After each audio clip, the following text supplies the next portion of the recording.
What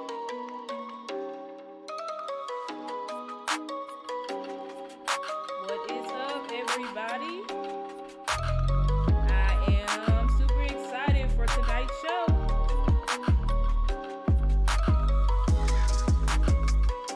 Let me know how y'all are feeling in the comments. Put some stars in the comments for me. I will be right back.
What is up, everybody? I apologize. Y'all saw my lips moving but couldn't hear me.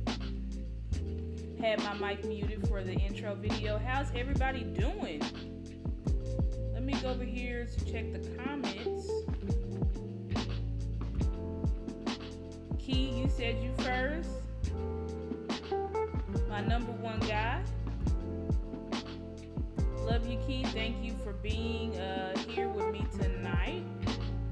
Hopefully you guys can hear me there in the chat. My mic says it is live, so y'all should be able to hear me.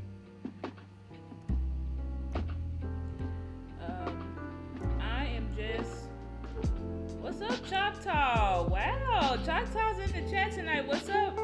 What's up, bro? How you doing? I'm just sitting here trying to figure out... Well, not figure out, but just put my... I want to put my chat over there in my actual streaming service so I don't have to like go back and forth, but if I can't do it, it'll be fine because I can see both programs, so we good. How's everybody doing tonight? What I was saying was, are y'all watching the Lakers game? Lakers versus Warriors? Who y'all think gonna win? If y'all are watching, who y'all think winning? What's up, Dope? Dope, I think you asked me last time, said make you a moderator, so I'm about to make you a mod.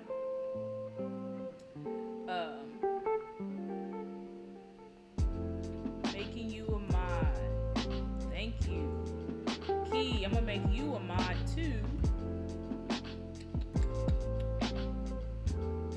So if there's any trolls that come in my chat, y'all know y'all got them. Choctaw says Groovy just went crazy on some Texan fans. about Stroud. They pissy tonight. They still hurt. Houston is now in Houston is now in Nashville. Oh my gosh. Did the Titans win y'all let me know. What y'all think? Did the Titans win the schedule reveal? Because I think they did. They 100% won. I like the Chargers ones because I'm like a super anime fan, but I'm tired of the Chargers trolling because I'm like, y'all not good enough to troll. You know what I'm saying? Like, how about y'all be good enough? How about, your quarterback just made it to the playoffs for the first time last year, and y'all got first round exited by a quarterback that threw 4 picks? Like, come on now. But the production is solid. You know what I'm saying? Choctaw, you said Lakers getting that dub. I don't know. Maybe. I'm a Mavs fan, but I do. If I could have a second team, Golden State would be my second team. But honestly, like, I'm about to say the Mavericks, but these yeah. Dope. Are you a Lakers fan, Dope?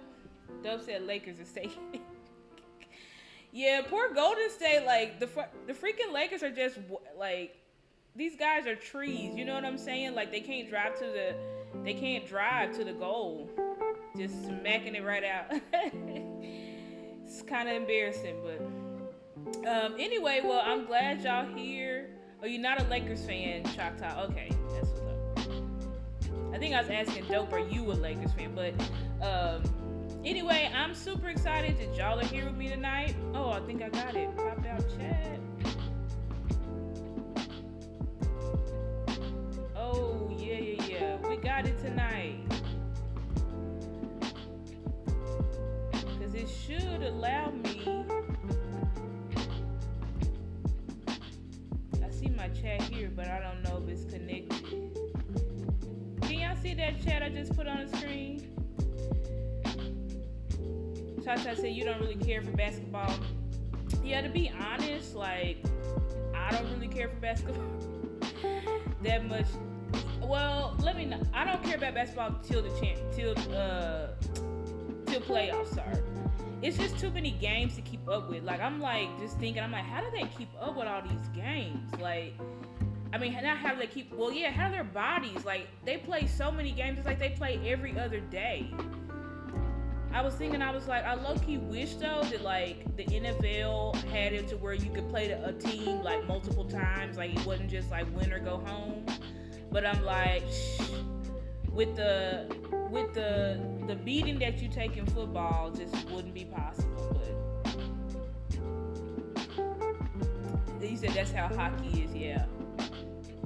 Are you saying hockey is like basketball, or is it like football where it's like win or go home? Choctaw.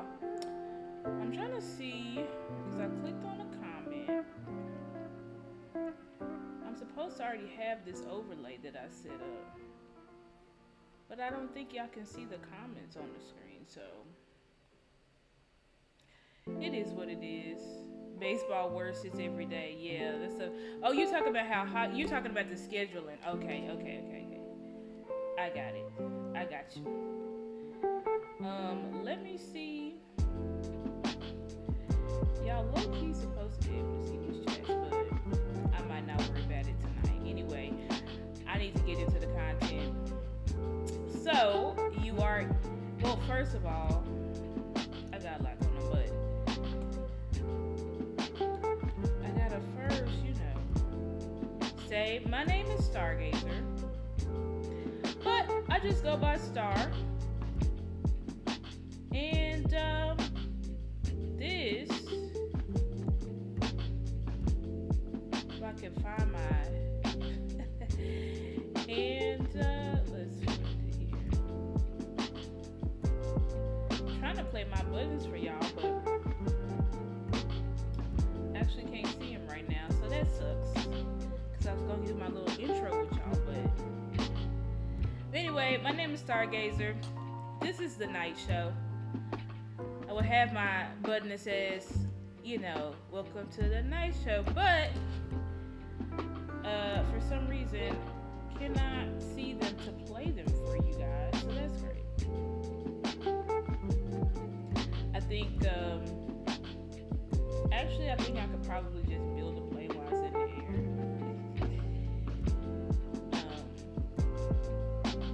Because it should already be here. Yeah. Let me just do this. This is going to be my one button.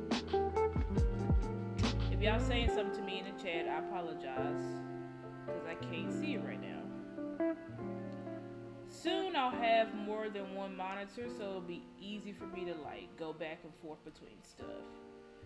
But I'm trying to do everything so that like my production gets better, so that like I'm not having to like swipe between screens and stuff like that, because that could get a little bit disruptive. Not necessarily disruptive, but like annoying, I guess is the best way to say it. But okay, here I got it. So, my name is Stargazer, and this is the night show. It's lit! Excited for tonight. We got some very good content. If y'all didn't see,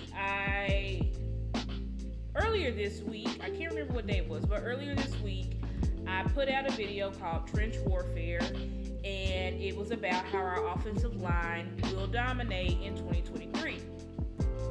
If you haven't seen that video, that's part 1 of this Trench Warfare series. Please go to my YouTube channel, go to my live videos, you will see it. And so tonight we are doing part 2 of my Trench Warfare series, where we will be discussing why the defensive line will dominate in 2023. So I thought this would be a very fun and cool series to do with you guys. I hope it's also very informative for y'all, so that you know we can get excited and we can get pumped about our season coming up, because you know we made a lot of changes that we haven't done. We've done things that we have not done in years, and I think it's important to note the philosophy changes that are going to come, because these are the things that I'm about to name are things that should give us confidence in next season. One, the philosophy change. I talk about the offensive philosophy change in my last video. Today we're going to be talking about the defensive the defensive philosophy change. So that's something to be excited about. Obviously on the offensive side, changing coaching, right? That's something that our team has freaking lacked. Quality coaching. Team has lacked for so long, and yeah, Mike's been here since 2020, but we all know that he was not in control of the offense. So now he gets his shot at it, which is something that we all were praying to God to allow to happen, so that we could get what's his name, Joystick, so we can get Joystick out of the building. Now I'm trolling. Let me put some respect on his name, so that we could get Kellen Moore out of the building. So but yeah, so we're gonna dig deep into the defensive line. I do have my chat pulled up, so I'll be able to interact with y'all back and forth. And yeah, so we're just gonna go ahead and get into the freaking content, because why do we need to wait? If y'all have any questions or anything like that, y'all can obviously ask me, and we'll be able to go. Okay, I see y'all in the chat. Y'all talk about baseball. I don't follow baseball, not at all. So unfortunately, I cannot chime in to what y'all are talking about. But as I said, we're gonna go ahead and get into this content. So without further ado, let's get into the presentation. All right, so again, what's up, Bruce? Got the juice. Time to see what Big Mike learned in his time in the lab, Barn. Okay. Mikey and Schottenheimer about to go bonkers. Can't wait for the season to start. Absolutely. And so I go into their, the philosophy that we're going to be rolling with offensively, like I said in my previous part 1 of this series, in my trench warfare series. Choctaw, you said you're a former tri-sport athlete. Okay, that's what's up. I was never tri-sport. I always had a sport. I played basketball, played soccer, played softball, and then when I got into high school, I decided to commit to marching band. So believe it or not, Star was a band nerd. Like, I thought I was going to be a band director and everything. I played the trombone. I was drum major of my school.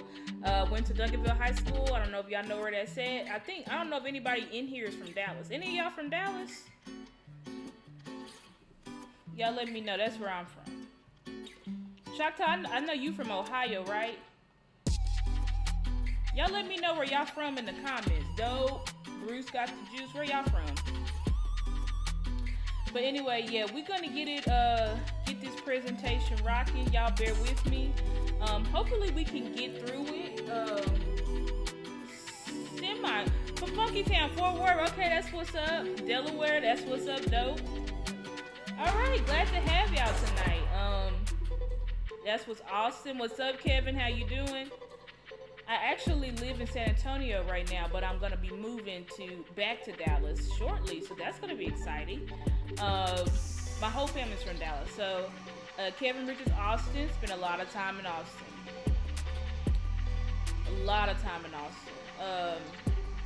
Choctaw played center, right field, football, college football, and high school. Wow, that's what's up. Where'd you play college football, Choctaw?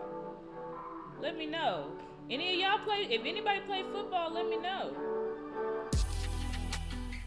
Let me know in the comments. I would love to learn more about my followers. Loving this. From Saginaw, Michigan, but halfway grew up in Columbus. Okay, that's what's up, Choctaw. My sister is from Kentucky. And so they live in Ohio for a little bit. So I know, in Columbus, so I know about that area too. All right. So I said, y'all, I'm going to get into this presentation. I hope y'all enjoy it. Please like the video. Please like the video. Please share. PA, that's Pennsylvania, right? I think so. Key, I always wonder where you was from. I'm like, Key got an accent, but I didn't know where you was from. But yeah, guys, please like and share this video as well, so that we can get more people in the chat to hang out and have some good time here on this Friday night. I'm glad that y'all spending this Friday night with me, because y'all could be anywhere. Y'all could be laid up, booed up. Y'all could be watching the game. Y'all could be doing whatever y'all want to do. But y'all are in the chat with me, so I really appreciate that. All right, so let's get into it. So again, this is part 2 of my trench warfare series. It is entitled Trench Warfare: Why the Dallas Cowboys defensive line will dominate in 2023. All right. So let's get into it. Next. All right. So I'm going to remove my camera so that you guys can obviously see the full title. So this was our defensive philosophy. Oh my God, Coach Marv. Thank you, Coach. I'm very happy to see Coach. See, I said, listen, if I go live maybe a little bit earlier, I think I have more people in chat with me. Thank you. What's up, Coach? I'm so happy to see you. Thank you for that comment, Coach. If y'all don't know who Coach Marv is, he's like I call him the GOAT. You know what I'm saying? Like, his football knowledge and wisdom is just unmatched in the Cowboys community. So I'm very happy to have Coach Marv here in the chat. So anyway, let's go into our our philosophy in 2022, I gotta pull it up here. I know y'all can see it good, but I gotta be able to read this. So, anyway, so you guys might not know, but we are a 4-3 base team, but we mostly ran nickel, right? Because we usually only had 2 linebackers on the field, and then it was our 3 safeties. Y'all know Dan Quinn loves his 3 safety look. So that's what we are. What's you call it? Like formation wise, I guess. But our other philosophy was focus on getting upfield to the QB instead of stopping the run.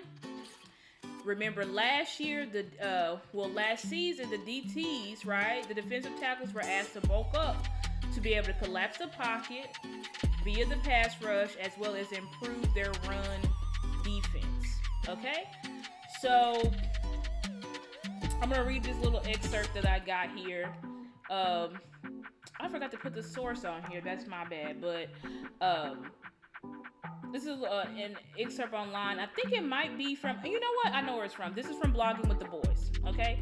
So, Blogging with the Boys, and then as y'all can also see, this is a tweet by Jane Slater. If y'all don't know who Jane Slater is, she's a Cowboys reporter. Y'all should know who Jane is.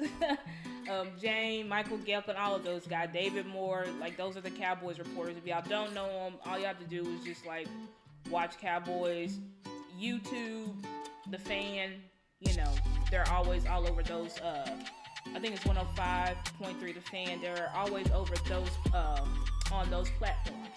Okay, but anyway, so let's get into it. So, it says, Golston says he entered practice nearly 20 pounds heavier than his playing weight last season and took early snaps with both the edge rushers and interior defensive linemen.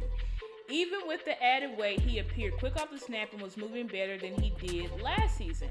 But why would he be working with the crowded room of defensive tackles with Neville Gallimore, Osa Odighizuwa, and Tristan Hill? Simply enough, it's a size mismatch. It's something that this is Chauncey talking. So it says it's something that Coach Quinn has talked about since last year. With my long arms, it'll be tougher for inside linemen to get their hands off of me. Okay, so and I'm reading this article to show you guys that why our defensive tackles bulked up. So they bulked up because Quinn wanted to push him inside, just like he put D-Law inside in some packages to be able to, as Golston said, have that mismatch. He's able to attack guards a lot easier. Okay, because of his size, because of his wingspan, because of his weight, he's able to play in that middle. Now, some defensive ends cannot play in the middle because they don't have the size and mass, hence why DQ wanted them to bulk up so that they'd be able to more easily attack those guards, get upfield, get sacks. Okay? So, and then also we see that Neville had gained weight. It says DT Neville Gallimore told me he put on 16 pounds of muscle. While maintaining his mobility, he wants people to pop in the tape this season and see a dog. Think Grady Jarrett. Rather be underrated but respected, focusing on his eyes, pass rush, and improvement in run game. So, y'all know that Grady Jarrett was drafted by Dan Quinn. The fact that he said that had to have been Dan Quinn kind of told him, like, this is essentially our vision for you, to be more, because y'all know Grady Jarrett can play inside, he can play outside. He's been a defensive tackle, but I think even now in Atlanta, he's playing a defensive end. So, basically wants him to have that versatility. But again, Grady Jarrett stops the run, but he also pass rushes. Okay, that's how he's gotten his acclaim. Because you don't really get superstar status from stopping the run. You get superstar status or star status from getting sacks. Okay, so anyway, so that was our philosophy in 2022, which was something that I didn't really know that was our focus. And we're going to listen to an excerpt of an interview from our new defensive line coach. He's our new assistant defensive line coach, Sharif Floyd, where he specifically talks about and confirms that this was their philosophy. You know, the defensive line's philosophy was getting upfield, gaining weight. The defensive tackles gained weight so that they could be more easily attack those guards, attack the center, get upfield, sack the quarterback, right? And so let's go into our next slide. And I gotta see if y'all are talking to me in the comments. So, give me just a second, guys. I gotta move some stuff around. See what y'all saying in the comments. Coach says, Star, if our linebackers play well, we may go more 3-4. This Mozzie talked today about being a nose. 3-4 may be best for us. Golson is a true 5 technique and 3-4 defensive look. Coach, I was thinking that. I'm like, it's possible that we may do a scheme. We may change to a 3-4 scheme. We'd have to see it, obviously, because we know Dan Quinn has been true 4-3 guy. But when you have guys like Neville, Chauncey, but my issue with that, coach, is does D-Law rush best from standing up or when he can get down in his stance? Because remember, that was an issue. Choctaw, sorry, read your comment. Hold on, let me go back up.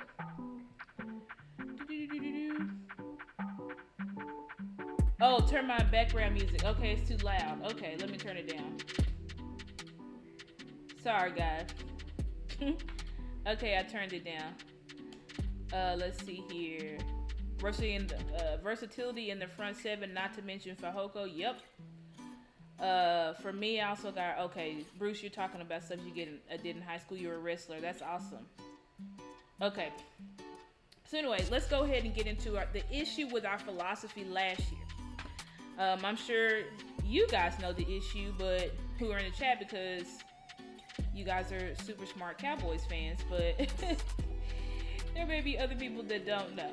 So anyway, this is the issue, or this was the issue with our philosophy. So due to the focus on pass rush, our rush defense was quite poor. We ranked 22nd out of 32 teams, lost games down the stretch because of it. Y'all can see here to the right of my screen, I have a graphic here from Law. Shout out to Law. Law actually tweeted this to show, what our offense and defense was ranked last year, which you can clearly see. Rushing, we were ranked 22nd. Okay, so, and when I say lost games down the stretch because of it, the games that I'm talking about, what games do y'all think I'm talking about? Let's get the crowd interactive. And Choctaw, is that better? The music a little bit lower. Sorry, I had it too low. Too high. But what games do y'all think we lost, ended up losing because we couldn't stop the run? Y'all let me know in the comments. But anyway, we ended up losing games because we could not stop the freaking run. I'm sure you guys know what games I'm talking about. A little bit lower. Okay, it's still loud? Okay. Let me turn it down.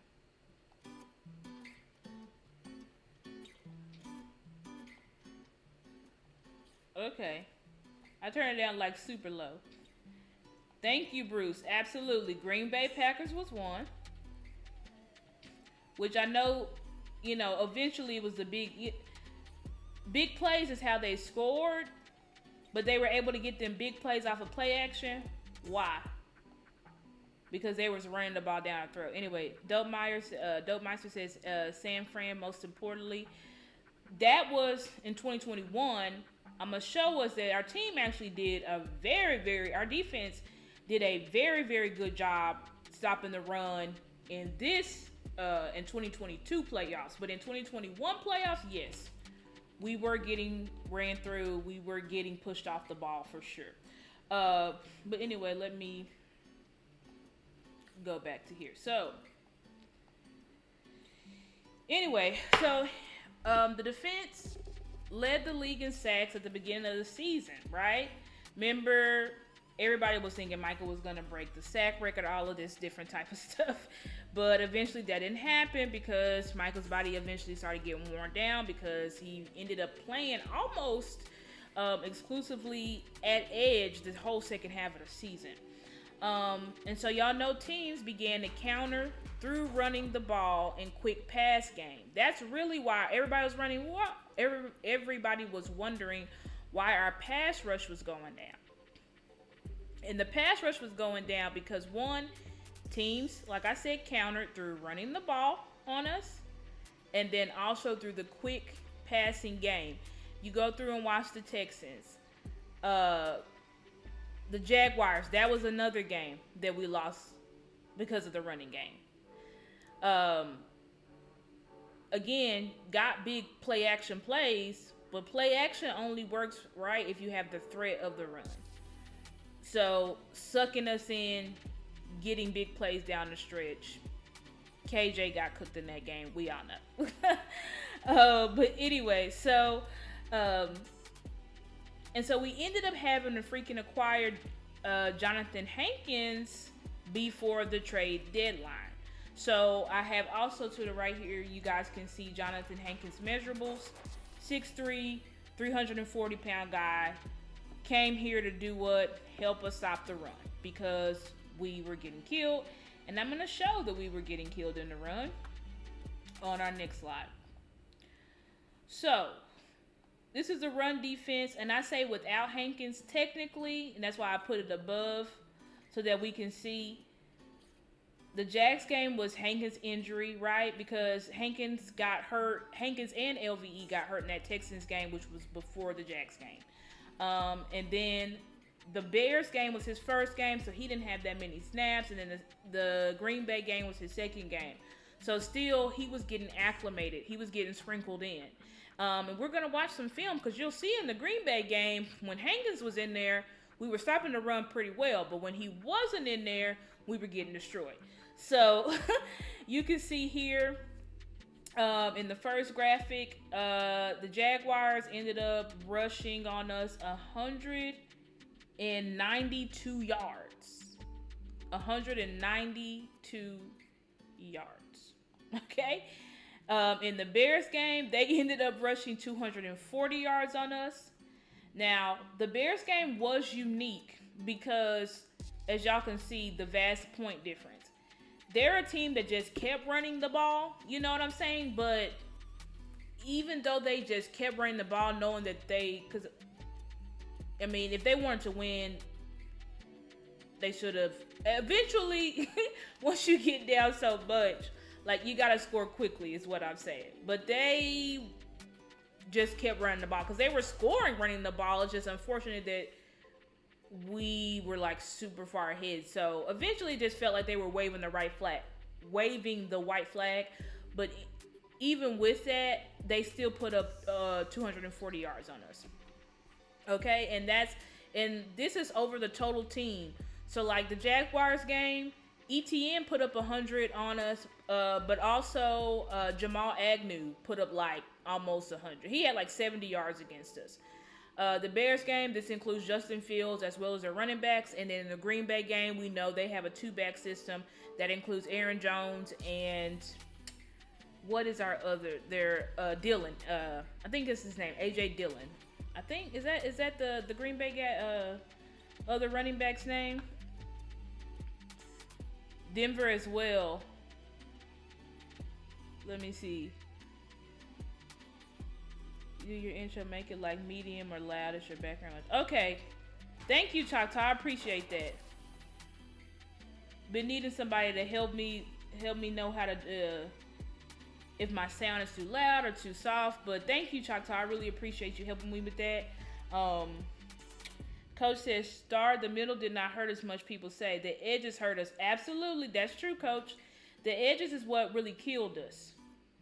Dylan, yeah, AJ Dylan, thank you guys. I was trying to make sure. I'm like, I think that's right. But yeah, so it really was in the Green Bay game and also in that Jags game. Now the Green Bay game was definitely, they were attacking us on those edges. The same thing for the Bears game. They were attacking us on those edges. Coach, that was why I was saying with those games that Jonathan Hankins had snaps. Now when he was in there, it was no running up the middle. And we'll see even in the Green Bay game, he was able to, there's a point in time they were trying to kick it outside, and he was still been able to hold ground and allow the linebackers and the safeties to come up and field. So, let's see. Yep, Choctaw 100%. Zeke was needed in that game. 100% think that if we had Zeke in both of those games, we would have won. Coach says Star rushing yards are misleading. QB scrambles are counted in rushing yards. Yes, I know that, Coach. That's what I was saying. I was saying that it includes both, but in the well, number one, the rushing yards for a quarterback is still important because who do we face? Our literal, not our rival because they're the little brothers, but the Eagles' running game is Jalen Hurts. So we also got killed with that as well. Because remember in that Texans game when they had that 2 QB system that was rolling out? Scrambling all over the place? Like, that was a major issue. Dan Quinn seemed to have figured it out toward the end of the season. But in season, running quarterbacks as well as outside zone runs were destroying us. The middle was destroying us as well, but until we got Jonathan Hankins. So, yeah, Quinn didn't prepare for that, exactly. Which was weird. I don't know why he didn't prepare, like, for Jalen Hurts. Yeah. Oh, you're talking about the 2 QBs in Texas. Yeah. But obviously, it's because we have been putting up film. Like, mobile quarterbacks were getting us as well as, because y'all remember, like, when we went against the Eagles as well, Jalen Hurts gave us a little bit of a hard time because we weren't quite sure at that point how to play the RPO, or Michael wouldn't. So, anyway, moving on. So, we see in these games, Hankins injury first, or the second game, we got ran on, right? So, because of that, we ended up acquiring Jonathan Hankins. So, after we got Hankins, we can see how our run defense improved significantly. And I put both, taking a look at the Colts game as well as the Giants game. I think it's important to point out that those were 2 premium backs in Saquon Barkley as well as Jonathan Taylor. So with both of those games, we ended up holding, let me pull my stuff up so I can see. But because of those games, we ended up holding Jonathan Taylor to only 82 yards. So anytime you can keep a back 100 or lower, you really don't want him to reach 100. If you can keep a back under 100, especially a premium back, that's a pretty good job. So we ended up holding Taylor to 80 yards, and then we held Saquon when we played him to 39 yards. So after we got Hankins, and those are 2 games that we had Hankins. So those are 2 games where our run defense just improved significantly. And obviously it's because of Hankins' ability to control that middle, which is something that we've needed before Mike McCarthy and Dan Quinn got here. Because we had the tweeners and Tyrone Crawford and the Tristan Hills and those guys who did not have the body mass or really the block shedding technique, did not have that ability to be able to hold that middle so that your linebackers can run free. You know, a guy that can take on double teams and such. So, moving on. I'm gonna have to do it both presentations. So, moving on. Then we see our run defense. Like, I think in the playoffs is when Quinn really started to put it together, because we did excellent in the playoffs stopping the run. So we can see versus Tampa, only got 52 yards on us. Rashad Wright only got 41. Leonard Fournette only got 11 yards. So that's fantastic. And remember, this is a game where they tried to run the ball, because y'all remember in game 1 of the 2022 season, that's how they won. Like, they could not pass the ball because Tom Brady won. Our pass rush was disgusting, and also they didn't really have the weapons to be passing the ball all over the place. So they really ran down our throats in week 1. But we see when we caught them again in the playoffs, we shut them down. And then we go through and look at the 49ers. They had a total rushing yards of 113, but you can see in the next graphic to the right, we held Christian McCaffrey to, what does that say? 35 yards, and Elijah Mitchell to 21.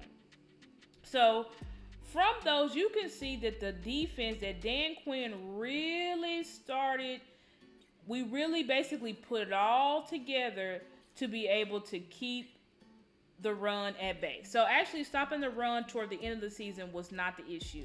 And if you go through and watch the 49ers game, they just absolutely played their hearts out. I don't think I've ever seen our defense play that well, and that's something that's encouraging, because that means that your defense rises to the occasion when the pressure is on. You know, that's really was one of the most saddest things about losing our playoff game, was how much the defense put on the line. Like, you could just really see from Curse, from D-Law, like from the first play, from Osa, from Hankins.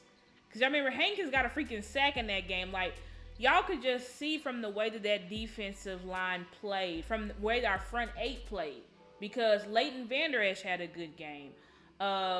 Even Barr, and we know how we all felt about Barr, not good. We didn't feel good about him at all.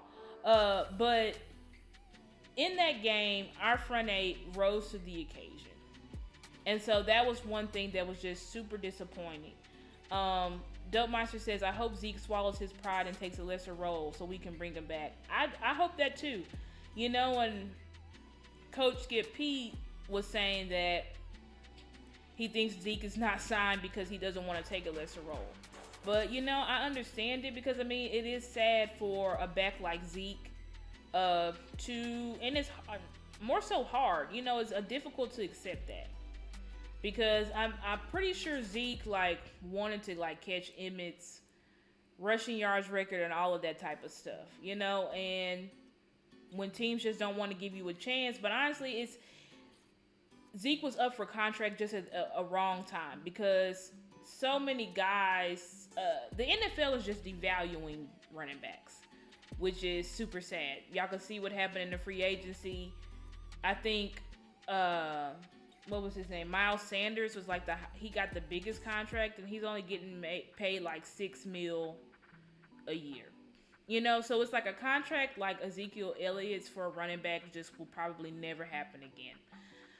So that's super sad and disappointing. But anyway, moving on. So anyways, I was saying we put together our defense super, super good in the playoffs. So I'm showing you guys this to just show how what the addition of Jonathan Hankins brought to us. Our defense obviously started trending up. Now our pass rush unfortunately never got back to what it was, but I just think that that's because teams continue to counter it. um, because they knew, and obviously we didn't have, I hate to bring them up, but we didn't have Philly's defensive line with a defensive tackle that got them 10 plus sacks. Like losing, I don't care what anybody says, Philly losing Javon Hargrave is going to be a huge blow to their defense. And I don't think that Jordan Davis or Jalen Carter is going to be able to replace that production. When you have a defensive tackle that good, and I don't even know Javon Hargrave's tackle for loss, but when you have or his stops, I just know he got 10 plus sacks. When you have a defensive tackle of that caliber, your whole defense is ignited.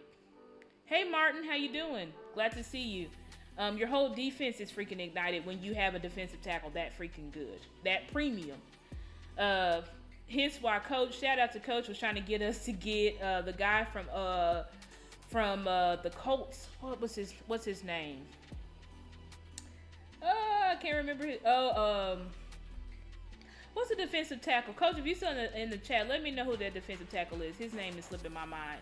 But wanted us to get him because obviously when you have a guy like that who's premium against stopping the run as well as a defensive tackle, as I said, it just makes your defense so much better. But anyway, let's move on to the next slide. So, what's good, J Money? How you doing tonight? Glad to see you in the chat. Okay, so anyway, our philosophy in 2023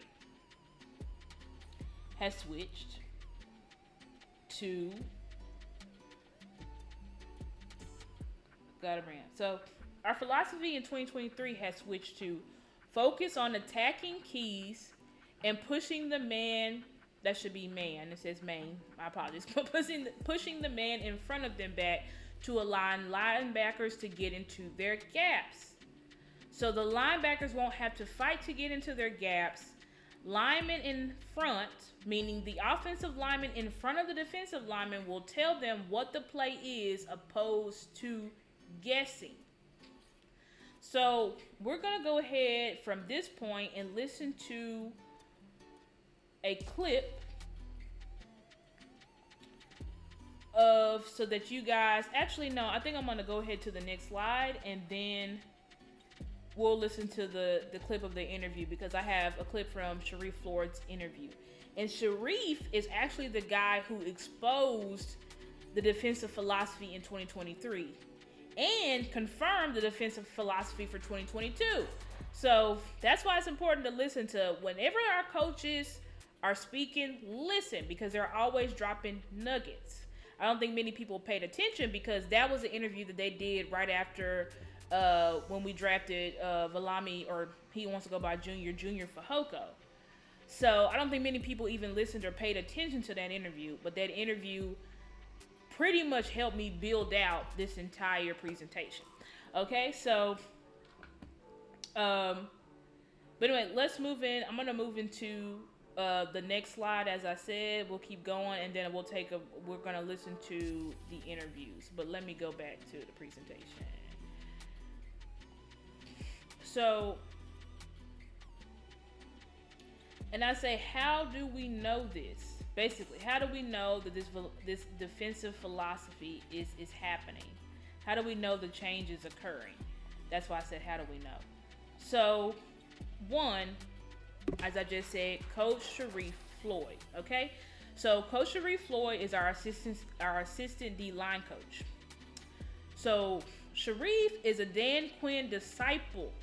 This was actually his coach, I think defensive line or defensive coordinator in Florida. Okay, and so he, coming out of college, was known for his aggressive hand fighting and his power at the point of attack. I think many people said that they wanted us to draft Sharif. The Cowboys should draft Sharif, but I mean, obviously, he was a first rounder. I think he was drafted in 2013. So we ended up picking, that was Travis Fredericks here. So anyway, I'm not sure when Floyd went in the draft. I do know that he was a first round pick though. And so one thing to know and to point out about Coach Floyd, one, as I said, he's a Dan Quinn disciple.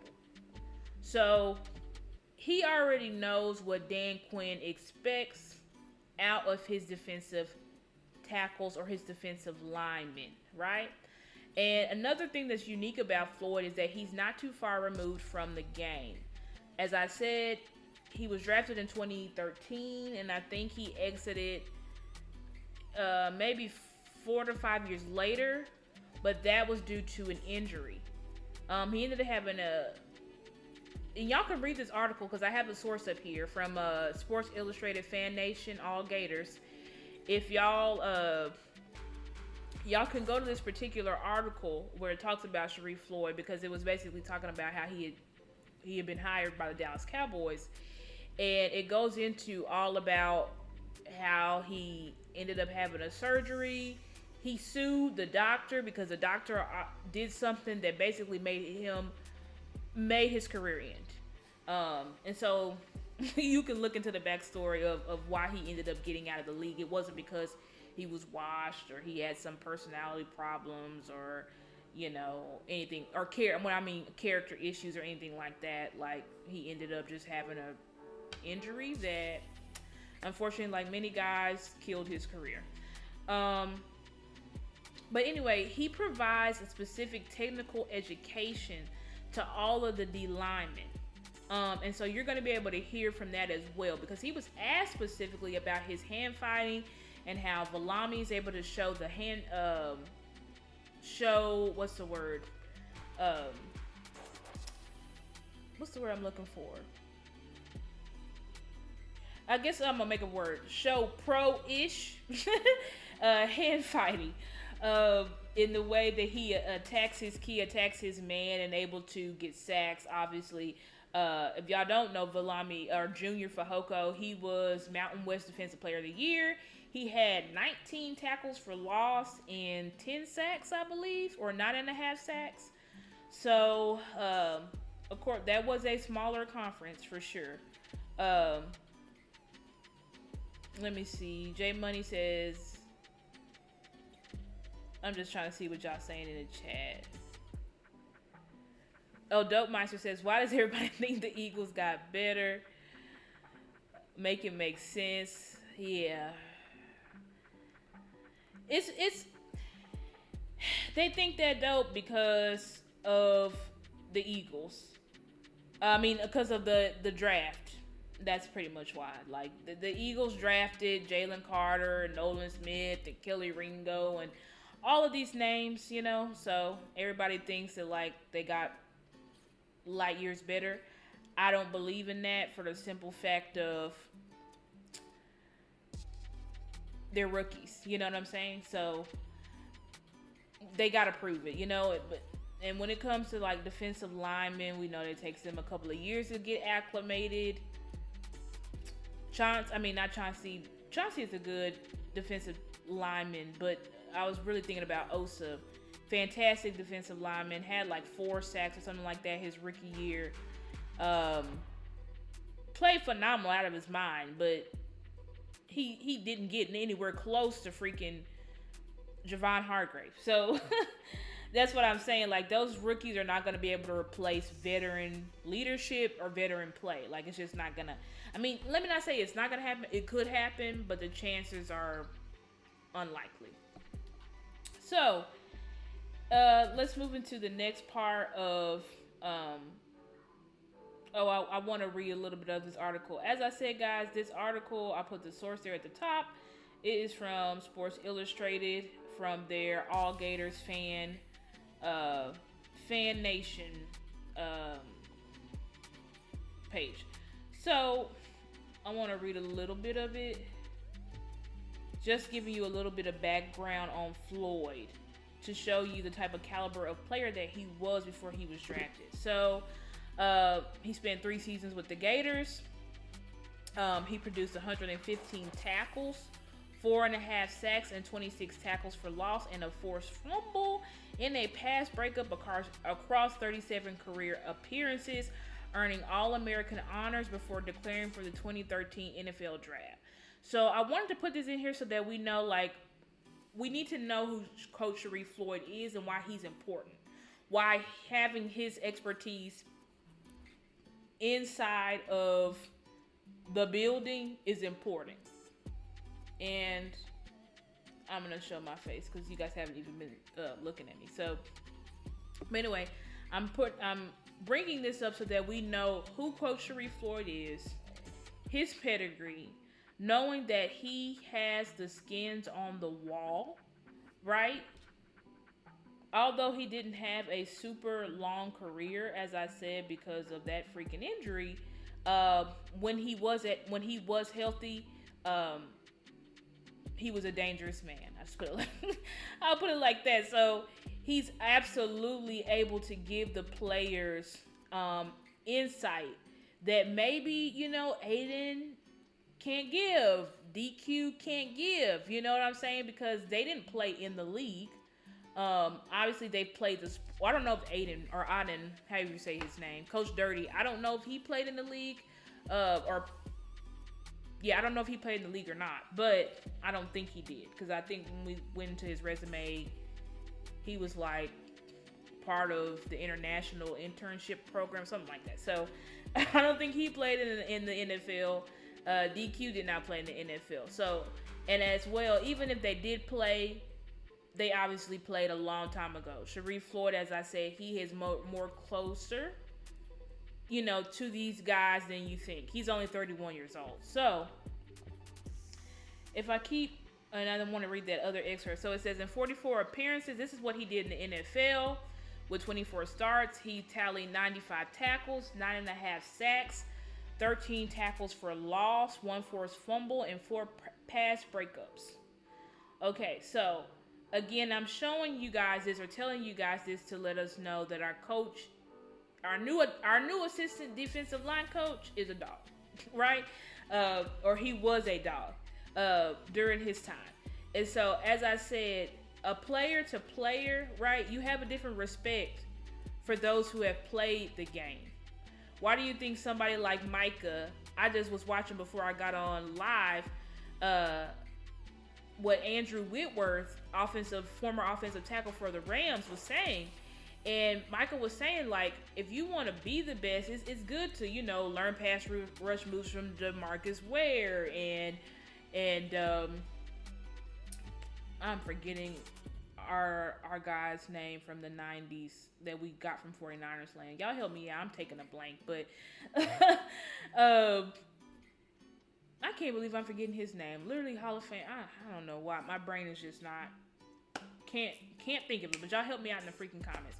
But anyway, like, it's a certain level of knowledge that you can get from those who have just played the game. Like Sharif Floyd, based off of his projection, what he did in college and what he was able to do during his short tenure, if he was able to stay healthy, who knows what he could have been. So for a guy like that to be able to come in and teach our young D line, it's going to give them a level of knowledge that they haven't had. Browns just got Zadarius Smith. Yeah, he did. They did. Charles Haley. Thank you, Bruce. I don't know why his name, and forgive me, Charles, if Charles Haley ever see this, he's going to be like, how does this girl not know? I know you, Charles. I don't know why my brain was just bloop. Couldn't remember. But anyway, so, and when I say provides technical education to all D linemen, so this is what I mean. Like, he was one of the best at hand fighting. One of the best at get off. Using power, right? Using the power from your hips and your legs. So he's going to be able to tell, and he obviously is the one who revealed this defensive philosophy. So he knows how and what to say to the defensive linemen so that they have a better understanding of what they need to be doing. Okay? So we're going to go, and y'all let me know if y'all are following me in the chat, hopefully. Hopefully y'all are following me in the chat. Put some stars in the chat if y'all are following what Star is saying. So, I'm gonna go through. I think now is a good time to, and if you please, like I said, like this video, share, subscribe. I don't know where my likes are at. Mods, y'all help me know. Right. Thank you, Dope. I gotta figure out a way to put my comments in the live stream because that's a great comment. It says, Coach Floyd about to bring more tenacity to the defense. Exactly. Who he talking about? But he went for a fifth. Who went for a fifth? Talk you in the. Oh, we talking about Zadarius. Yeah. He went to the Vikings for one season. He's like, get me out of here. But apparently his agent worked at that deal. He said he didn't want to be in Vikings land. Do you blame him though? It's like, yikes. Anyway, not to crap on the Vikings, but like exactly what I said. Yikes. Okay. Anyway, so moving on. Yeah, Sharif Floyd was definitely a player of his caliber, as I said. Like, who knows what he could have been had he not gotten hurt. And when you have a guy that young, like, he still got that drive for the game. Like, basically, he would still be playing if his body didn't tell him he couldn't be playing. So, you know he about to instill so much knowledge and tenacity and drive in our defensive line. So, we're going to actually listen to his interview that he did with, as I said, this interview, he did it right after we picked Viliami Fehoko.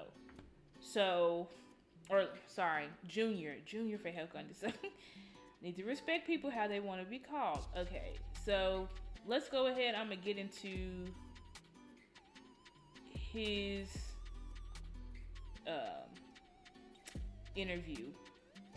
It's just a clip, and in the description bar down below, I put the links to all of these interviews that I'm going to be playing so that everybody's clear that, like, this is not my content. I got it from somewhere else, okay? So, let's go ahead and play this this interview, if I can pull it up here. Okay.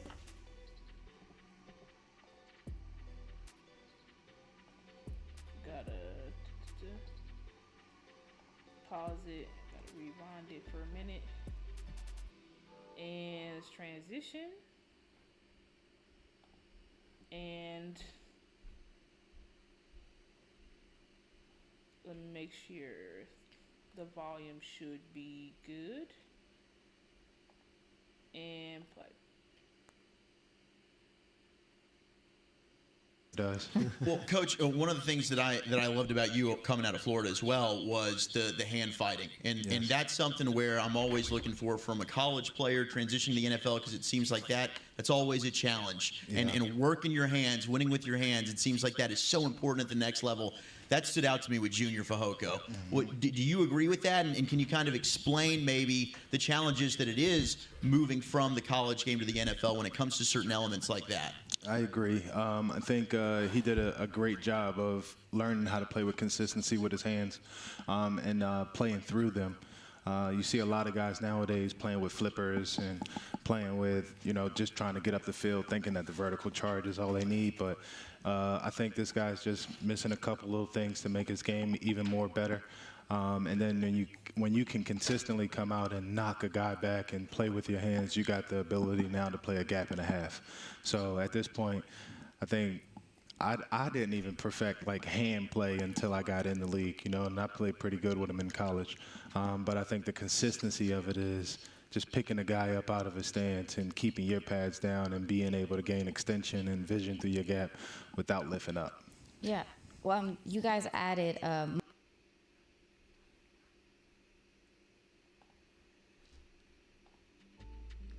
Okay, so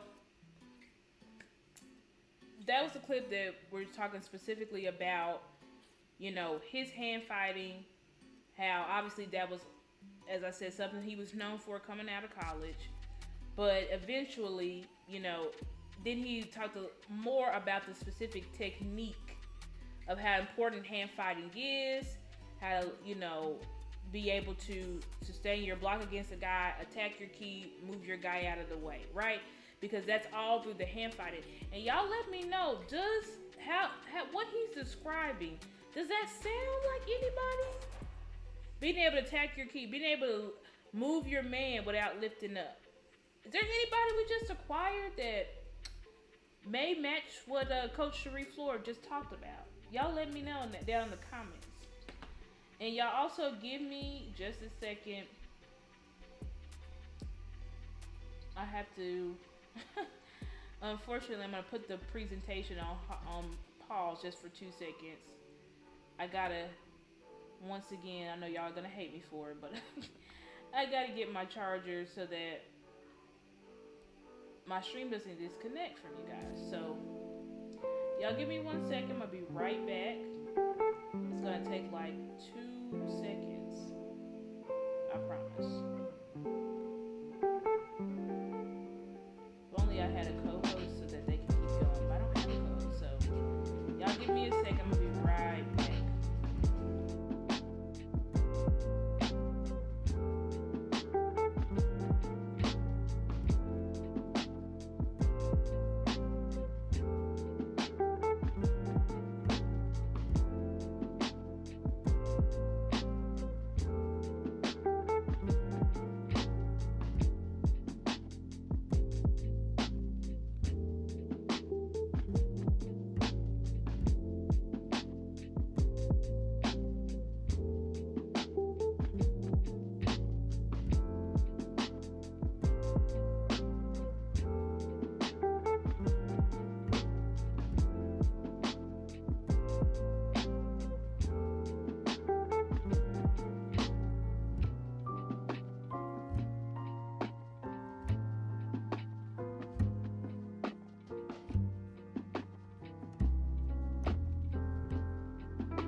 Okay, we are back.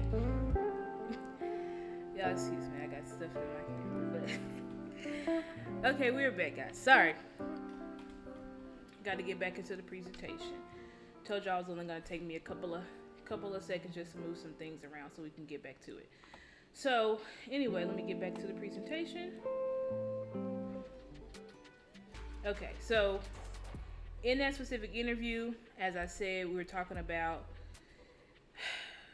Coach Sharif Floyd was able to talk about how, you know, he didn't even perfect hand fighting until he got into the league, right? Even though he was a pretty good hand fighter in college. So he knows the nuances. And let me check my chat to see if y'all told me if who he described sounds like anything.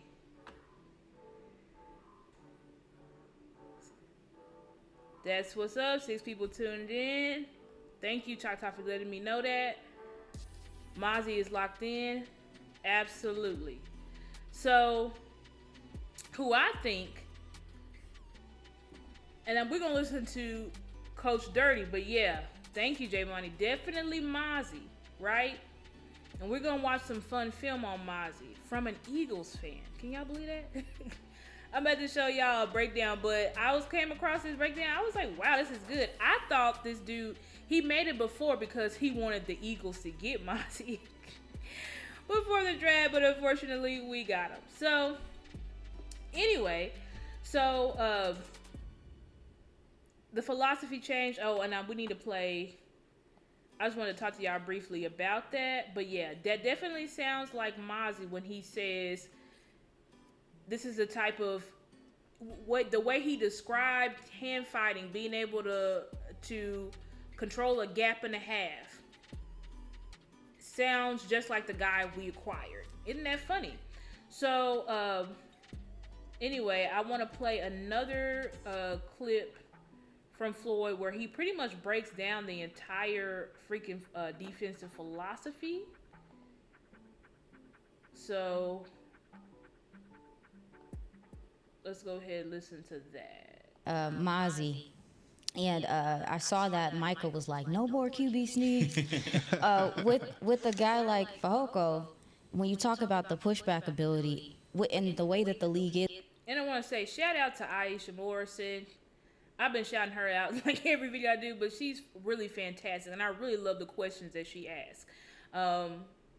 Like her better than Broadus and all of them. So shout out to Aisha for asking this excellent question, because this is the question that revealed our defensive philosophy for this year. So y'all listen up. With the mobile quarterbacks and stuff, is it important to start really getting that pushback, that win in the middle of the defensive line, with how the league is starting to, those short yardage situations are seeming harder and harder to get now? So I think this year we're really going to focus on disrupting our keys, knocking back that guy, as opposed to looking in the backfield. I think by doing so, we'll give the linebackers a chance to play in their gaps, as opposed to always trying to fight to get in their gap on a down, So it's most definitely important, and we're going to definitely fix those things. And just letting everybody know again, the link to this interview, this is on the Cowboys YouTube channel. This was actually done during the draft show that the Cowboys network did, and the link to this video is in the description if you guys would like to watch the whole thing. And play harder in those areas this year to make the defense better. Yeah, and speaking of the three-tech position, you talk about the guys wanting to get upfield and the pass rush. You're really having to. So, are you looking to instill more discipline in these guys to be like, hey, you gotta stop the run on the way to rush the passer. It can't just be about getting upfield. We have to, like you said, play your role, play your keys. It allows other guys to be free. Is that something you guys are just kind of reinstilling? Because it feels like the three-tech position is becoming, you gotta have some pass rush. Right. So are you guys kind of reverting back to, no, hey, listen, we want you to have that, but we also want you to be fundamentally sound? Yeah, I think you hit it over the head. Want you to have that pass rushing ability, but like you said, definitely want you to be sound. And then there's also my offensive lineman in front of me is going to take me to the play. He's going to show me what kind of play it is and things like that, as opposed to me thinking it's pass or feeling, trying to tell the D-line, hey, we're on pass rush, when clearly we got a dot back. It might be a rundown. So I think on top of wanting to pass and not slowing down our pass rush, I think we just need to focus on the technique of what's going on in front of us so that we can stop what's happening. Assistant defensive line coach. Okay, so yeah, Aisha's super good. Shout out to Aisha Morrison. So that laid out the entire defensive plan for us. So he said, we're no longer going to just be attacking upfield, because that's what we have been doing, right? We weren't really showing discipline, and we're going to see, because we're also going to watch, I got some film of us versus Green Bay. So we were not really attacking our keys. We weren't getting the play from the guy in front of us. That's what he was saying. He said, we're going to allow the lineman in front of us to tell us what the play is, instead of guessing and just attacking upfield, right? So basically what Dan Quinn was asking the defensive line to do was to attack and then react. And we're going to do the opposite now, right? I'm sorry, I said attack and react. He wanted you to attack, attack then react, but now we're going to read then react. Okay? So we weren't really reading our keys. We weren't really focused on attacking and pushing the guy back in front of us. Again, who does that sound like? Mozzie Junior Fehoko. So we literally brought two guys in here that are a master of the new philosophy, or not the master, because they haven't played a snap in NFL. So let's be clear, let me not say that. But that have shown on college film that they have the ability to do what we are now asking them to do philosophically.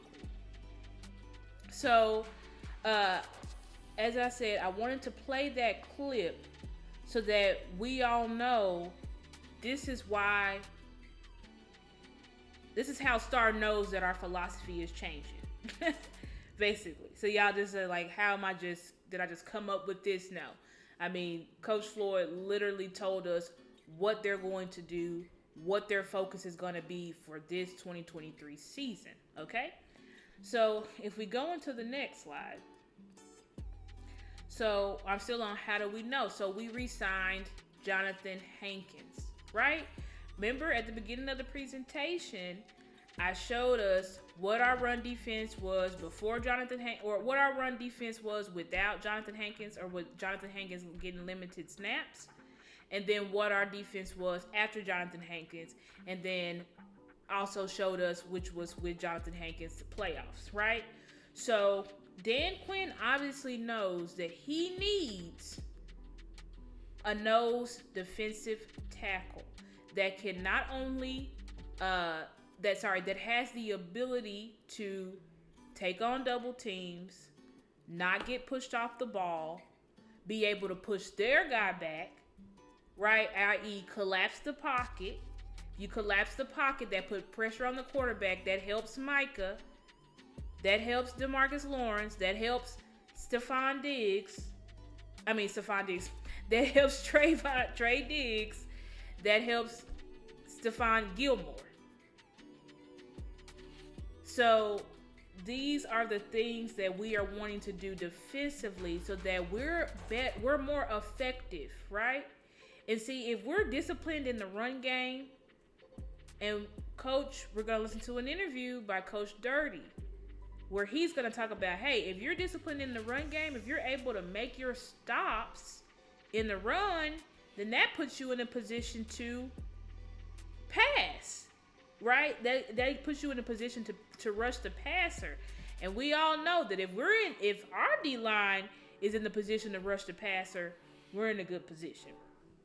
So, I'm going to read a little bit of this. This is an article from WFAA 8, written by Ben Grimaldi. And it's going to we're going to read a little bit about what re-signing Jonathan Hankins is going to be able to do for our team. So it says, the offseason work isn't finished, of course. The Cowboys mentioned that they would like to re-sign fellow defensive lineman Carlos Watkins. We ended up losing Carlos, sadly. I loved Carlos Watkins, but we replaced Carlos with Mozzie. So we still won in the end. But anyway, despite turning 31 years old, Hankins is still one of the better run-stopping defensive tackles in the league. Without him, the Cowboys would have needed to find another solution to a defense that struggled to keep the ground game in check without him last season. I've already shown you guys proof of that. Keeping Hankins is also good news for Van Der Esch, who should once again have more freedom to run to the ball and make stops on ball carriers with someone taking up blockers for him.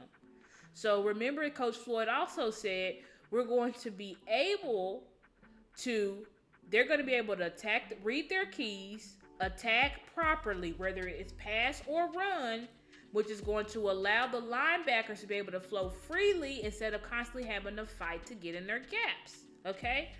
So it says the defense won't give much pass rush. This is a key because I'm going to talk about this, but it says the defense won't get much pass rush from Hankins.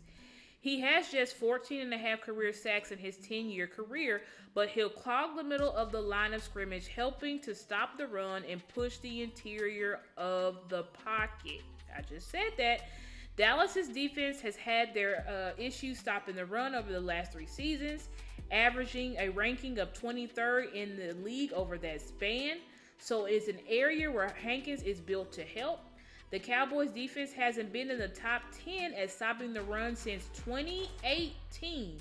So even though we have, right, our defense is light years better than what it was in 2020, right? We went from, well, we didn't go to first, but we went from worst to about 15. Last year we finished about 12th in total defense. So we still haven't, even with Dan Quinn, been able to crack the top 10. Okay? And our run defense hadn't been in top 10 since before Dan Quinn, obviously, since 2018. So, signing Hankins also means the Cowboys don't have any single glaring need ahead of the draft. Okay, right. So, that's just going on about how we were able to solidify that position before we got Mozzie. Okay, let me see what y'all saying to me in the chat. Not playing hero ball. Oh, Dope Box just put. Okay, yeah, and exactly, J Money.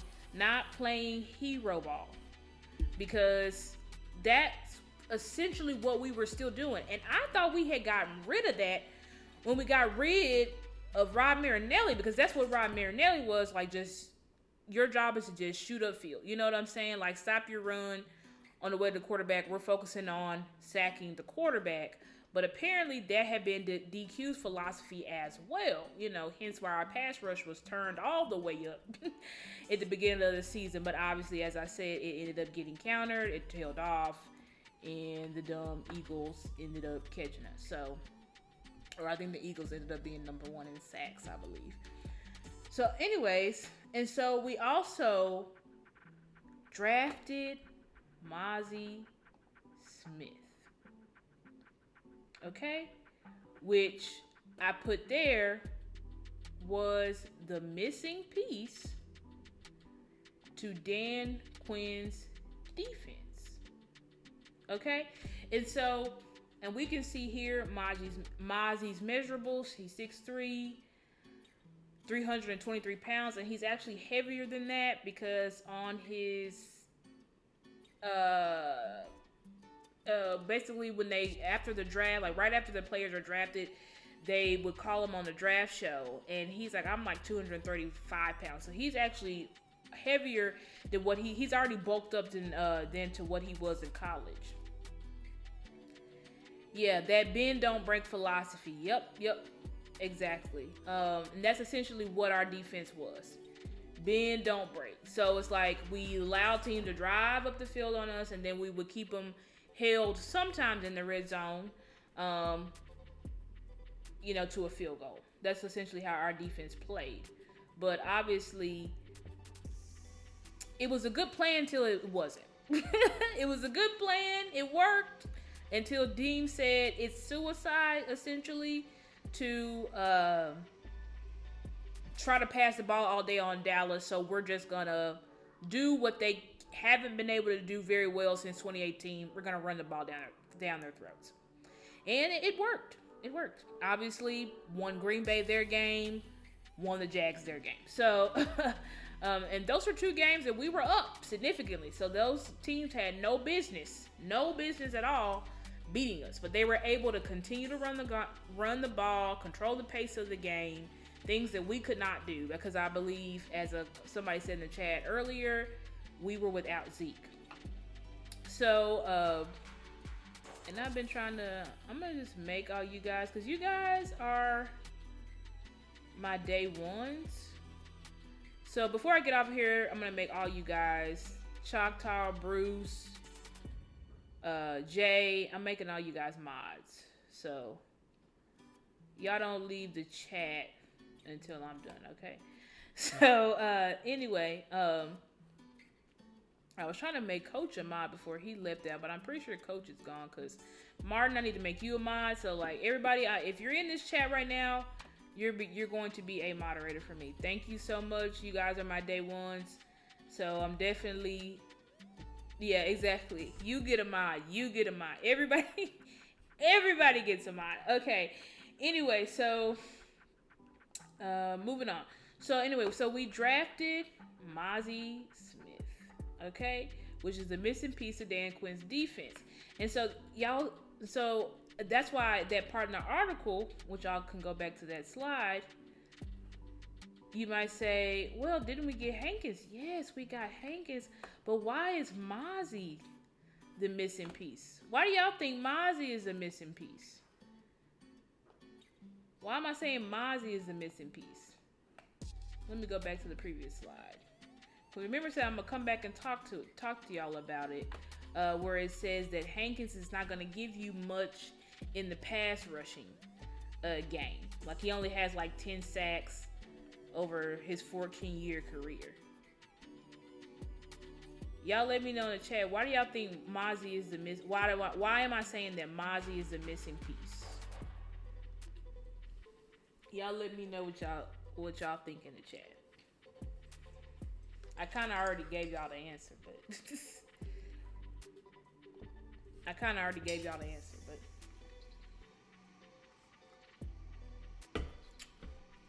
if y'all won't tell me, I'll tell you. So, and y'all the comments probably gonna come in after I already told you the answer, but yes, Mozzie is versatile. Mozzie has pass rush ability. Correct. Thank you. J Money allows linebackers to roam. Absolutely. That's something that also Hankins does. But I'm focusing on the pass rush ability, because we're going to look as well at Dan Quinn's defensive tackles when he was in Seattle, when he had the Legion of Boom. Okay? So that's going to be on a slide coming up. But what's next? Okay, so Mozzie's pass rushing ability is why he's the missing piece. You said Mozzie's decent to me, strong, versatile, or not. Right. So, right. Mozzie is able to move quarterbacks out of that pocket. That's pass rush ability, right? Mozzie had a significant number of pressures. I don't know, because I don't know if they count, if the stat nerds count pressures for collegiate athletes. I don't know if that's just something that the NFL does. But on film, you can see Mozzie got tons of pressures. Didn't have the sack numbers, but obviously he was not not obviously, but if you guys don't know by now, Mozzie was not asked to sack the quarterback. He was asked to stop the run. We're going to go into how unique and how good he was at stopping the run when he was in Michigan. So let me go to my next slide. Okay, so here's my next slide. So, and let me go camera. So this is Dan Quinn's defensive tackles in Seattle. Brandon Mebane and Tony McDaniel. It said against weak O-lines, not on OSU or TCU. Are you talking about Mozzie's pass rush ability, Choctaw? Because Ohio State is the tape where he that's the tape that, like, you saw just how elite Mozzie was when he destroyed that offensive line, and TCU when he destroyed Avila as well. So, well, not destroyed, but him and Avila basically went back and forth. But I would say Mozzie probably won more than he lost. But Choctaw, I know you are Ohio State fan, so I can see why you would see it differently. Okay, but anyway, so these are Dan Quinn's defensive tackles in Seattle: Brandon Mebane and Tony McDaniel. And so I have their stats there posted next to their pictures, and you can see that in 2013, both of them, I believe, if I'm not mistaken, let me pull it up. So in 2013, had 6 QB hits, one had no tackles, but QB had 6 QB hits, 6 tackles for loss. I'm bringing up 2013 because that's when they won the Super Bowl, right? But you can see through their tenure that these guys got QB hits, and not only do they get QB hits, but they also got a pretty good number of tackles for losses, okay? And so you can also see the other gentleman in 2013 had 6 tackles for loss and 2 sacks, 4 QB hits. So in Dan Quinn's defense, historically, and I'm bringing up the Legion of Boom because obviously the Legion of Boom is what made Dan Quinn, right? I mean, I know he was at Florida and stuff like that, but I'm saying what really made put Dan Quinn on the map. That's what I mean. What really put Dan Quinn on the map was the Legion of Boom. So you can see that his defensive tackles, they weren't sack specialists or anything like that, but basically they were versatile. That's what I'm trying to say.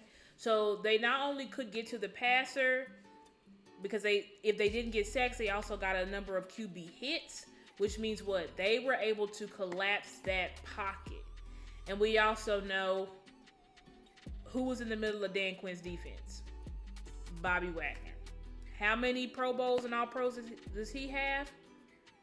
Same thing with KJ Wright. How many Pro Bowls and All Pros did those gentlemen have? And I don't know if KJ had any All Pros, but I know Bobby did for sure. Bobby was like the best middle linebacker in the league for like ever before like Fred Warner and stuff like that. So, and those guys were able to fly around and hit. How do y'all think they was able to do that? Through the exact same concept that Coach Sharif just said that we're gonna do. Be able to collapse the pocket, stay low, get rid of our man, attack our keys, so that the linebackers can roam free. So I'm showing, like I said, I'm showing y'all this to let you know that like Dan Quinn's defensive tackles, he's always had good or needed for his defense to be elite, good, versatile defensive tackles. Okay? So when you bring somebody in, and Jonathan Hankins, as I said, he had a sack in the playoff game against Brock Purdy. So he has a little bit of pass rush ability. But Mozzie's upside, obviously Jonathan Hankins is who he is at this point. That's what the article is saying. You know, like, he's been in the league 14 years. He is who he is. He is a run stopper. He's going to get you a sack here and there. You know what I'm saying? But with Mozzie has such a pass, because of his quickness. Like, he's basically he's a freak of nature, because he's 330 pounds. Literally 330 pounds, bench pressed. Do I have that up here in the next slide? I think so. Okay, yeah, I sure do. So let me take my face away. So this is what is special about Mozzie, his strength. This is a kid that bench pressed 225 pounds 34 times. And y'all forgive me, because I believe in my first night show, I was like, oh no, it's 24. No, you could see there in the first graphic there, it was 34 times. He bench pressed 225 pounds 34 times. So he has freakish strength, but also let's read about his pedigree. What was he able to accomplish in college? Playing for a Big 12 school. Okay, I love this. This is from what is it? The Michigan Insider. When I was doing research on Mozzie. So this is from the Michigan Insider. And this specific article was talking about what worked in Michigan's defense and then what didn't. Okay, so it reads, what worked was the defensive line. The calling card, and let me check my comments to see if anybody's saying anything. Let me see.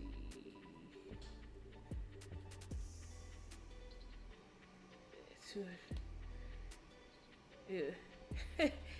He talking about they wasn't sure. Lock buddy Darnell Jones said, come here. What I'm saying doesn't mean he will be a bad player. I'm just saying solid O-lines, he disappears. Well, I have to disagree with you there, Choctaw, because he did not disappear in that Ohio State game. I don't think he disappeared in that Ohio State game. I think in and we're gonna watch some film on Mozzie to show you that he rose to the occasion against NFL talent. So I had to disagree with you there, Choctaw, but that's okay. We can agree to disagree. Now, I didn't personally go delve into his film against Georgia, so I don't know what he did there. But I do know he had very good manhandling reps against Steve Avila, who we know went in the top of the second, who we wanted. And then I do know he had good reps against that interior Luke Weipler, as well as y'all's guards over there in Ohio State. I don't know who y'all's guards were because I didn't watch film on them, but I did watch film on Luke. I like Luke Weipler. I actually wanted us to draft him. So anyway, so let's read about this Michigan insider when it talks about Mozzie. So it says, the calling card of Michigan's defensive line all season was the group's elite ability to stop the run. On a team level, Michigan was second among Power 5 teams in rushing yards allowed per game and sixth in yards allowed per carry. So they were only allowing an average of 3.26 yards on the ground and only 97 yards, like total, rushing yards. So remember what I said, if you can keep a running back or if you can keep the running game under 100, that's a win for you, okay? So the Wolverines only allowed 37 of their opponents' 421 carries, 8.8% or 1 in 11.4 carries to go for 10 yards or more, okay?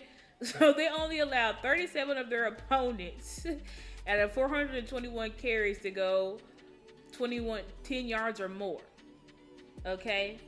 So out of 400 carries, only allowed 37 times of 10 yards or more. That's nuts. Okay, that figure and percentage are both best in the Big Ten and top 5 nationally, and a pretty good indication that Michigan was stopping opponents close to the line of scrimmage. Individually, the Wolverines' top 3 defensive linemen truly shined. Of 326 FBF interior defensive linemen who played at least 150 run defensive snaps, Chris Jenkins, Mozzie Smith, and Mason Graham respectfully finished the season ranked 2nd, 5th, and 18th. So Mozzie was 5th, according to Pro Football Focus's run stop rate, a stat that qualifies the percentage of run defensive snaps in which a player stops the opponent behind or at or close to the line of scrimmage. So Mozzie was 5th in the nation, okay, at stopping, as it said, stopping plays behind the line or close to the line of scrimmage, okay? No other team even had 3 in the top 50 for a quality standpoint. Jenkins' 31 run stops led the nation, while Mozzie's 27 tied for 6th. So Mozzie had 27 stops, tied for 6th. And this is just last year, because this is talking about what worked for their defense last year and then what didn't work. So their run stopping ability, as the article reads, was elite. So that is what I'm saying is special about Mozzie. And let me get back to, so that you guys can, I'll check the comments to see if y'all said anything. But anyway, so that is what makes Mozzie elite. We'll say that he has elite capabilities, because as I said, we can't just flat out say that the guy is elite yet, because obviously he has not played a down in the NFL yet. So we don't know what he's going to look like in the NFL.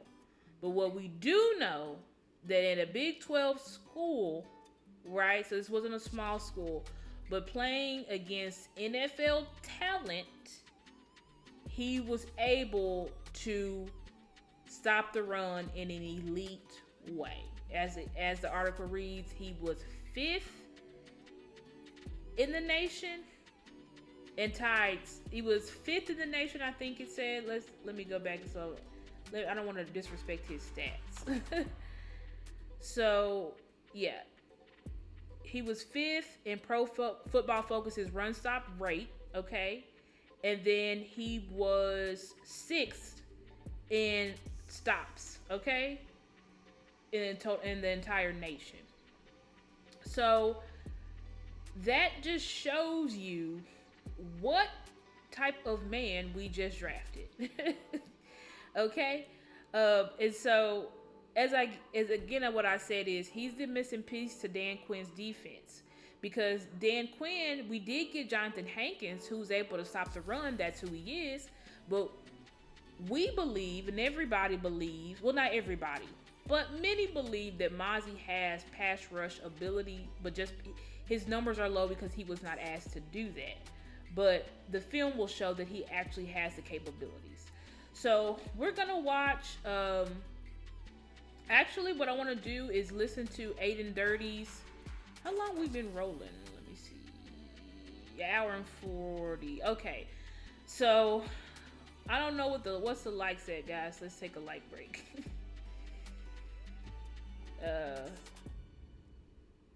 Oh, he's saying the Big 12 was bad the last 2 years. Oh my God, Ready Red's in here. What's up, Ready Red? Glad to see you, man. I know. I said literally if I just go live, because I usually go live at 10:30. But I was like, if I just go a little bit earlier, I bet you I'll have some of my Cowboys people in the chat, more in the chat. Absolutely. He's definitely, I think Key, you said Hankins can mentor Mozzie. Absolutely. So, and that's also a big thing. And we're going to listen to an interview by Coach Aiden Dirty because he talks about how the culture, because the culture in Dallas is already established. That's what I love about these rookies coming in, is that they're coming into a room to help. They're not coming in to establish culture and be the starters like some of our opponents. You know what I'm saying? Like the Giants got Deontay Banks. He's going to be starting. You know, the Eagles got Jalen Carter. He's going to be starting. Like, these teams had to draft starters. You know, but the culture in Dallas is already set. None of these guys have to be starters. These guys just have to come in here, know their role, do their job to help a team that is already established. So let's listen to an interview by Coach Dirty. He's going to talk about Mozzie. This is right after we drafted him. So let me go ahead and transition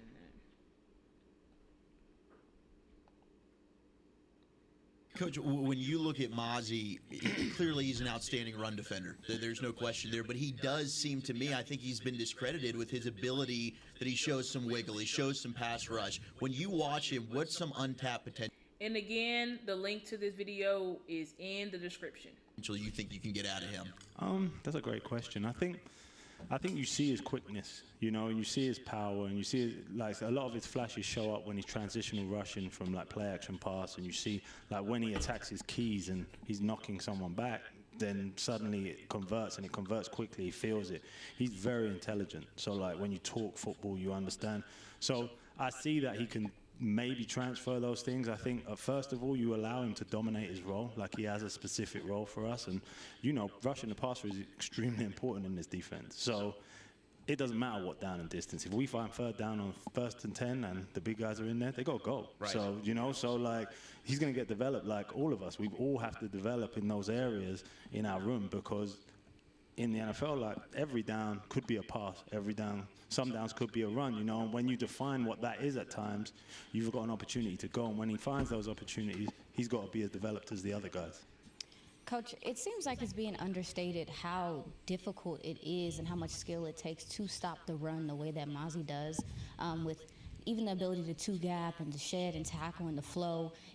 It's a special skill to have. Can you speak to how different that skill is to develop? And it's not just normal to have that. Like some guys do have a natural feel for it. Can you talk about that? I completely agree. Like I think when you boil the game, like it's funny, like because every player sees the game from a different aspect of the field, you know. So when you boil it down into their world, and it's happening basically in a phone booth between two people, that feel for block recognition, that understanding of what comes, and the anticipation of where to place your hands and how to beat the guy to the punch, those things, you see it, and you see a lot of those things more in veteran players because they've been through the experience. And what excites me is some of those things you see early in his career, they're on film now, so it's like exciting. Right. Thank you. Defensive line coach Adam Dirty joining us here on our draft cover. So let's talk a little bit about that interview. So he was asked specifically about the pass rush ability, right? Because he was saying, you know, the host was saying, many people, they focus on his elite run defense, which we just read over. But he was like, what do you think about his pass rush ability? And he was like, I think you can see his speed. You can see his speed on film, right? And then he talked about what we heard in the Sharif Floyd interview. See, y'all got to pay attention to the terminology that they use. Because he was like, when he's able to make his read, pass, or run. So, again, the focus this season is going to be on reading, then reacting. And I think this is a total philosophy change, because Dan Quinn, you can go back and look at Dan Quinn's interviews with Dan Quinn when he was in Atlanta. You can look at his interviews or press conferences, rather. Look at his press conferences when he was in Atlanta. Look at his press conferences when he joined Dallas. And remember that his whole mantra has been what? Fast and physical. Fast and physical. Fast and physical. Where he just wants his players. Hence why it makes sense why his philosophy, you know, up until this point have just been get upfield. He doesn't really want his players to think. He wants his players to just react, go. You know what I'm saying? But because of that type of philosophy, again, as I'm saying, it hurt us, right? It hurt us in the running game. Because we're just so focused on getting upfield that we're not reading keys. We're guessing what the play is instead of knowing what the play is. So, but anyway, Coach Dirty talks about how Mazi has that pass rush upside, but how, you know, he's going to be focused on his role. So when they will develop his pass rushing skills. So don't expect Mazi to come out here and just because he has pass rushing upside does not mean that he's going to have 4 sacks even. You know, what Osa did was nuts as a rookie, you know, because rookie defensive tackles don't really do that. So now if he does, that would be great. You know what I'm saying? If they're able to develop him this offseason, if Mazi's able to put it in the work this offseason to be able to develop his pass rush better than what it's been, you know, and fix his stance. But essentially, he's brought here to stop the run, to be an elite run defender, which is what he was in college. So, and he's going to be able to, as Coach Dirty said, focus on that. Focus on his role. And then he can build on top of it, right? So, and then we're going to also, there's one more clip of that interview that I want to play for y'all.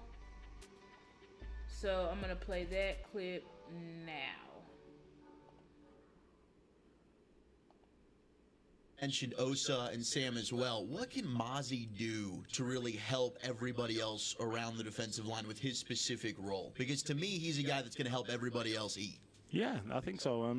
There's different situations. So in the run, it's not just Mazi. It's Hank, it's Bo, it's Osa, it's Nev, it's Chauncey. It's those abilities to understand that when it's a run situation, if we can limit the yardage gain or completely negate the yardage gain, we're in a pass situation.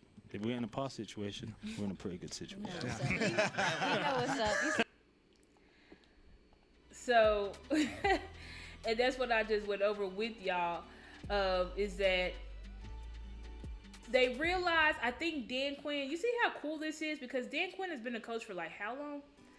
But I think he's finally getting to realize with this philosophy change, he's realizing that, yes, our strength is rushing the passer. But this year, rushing the passer got taken away from us because we could not stop the run.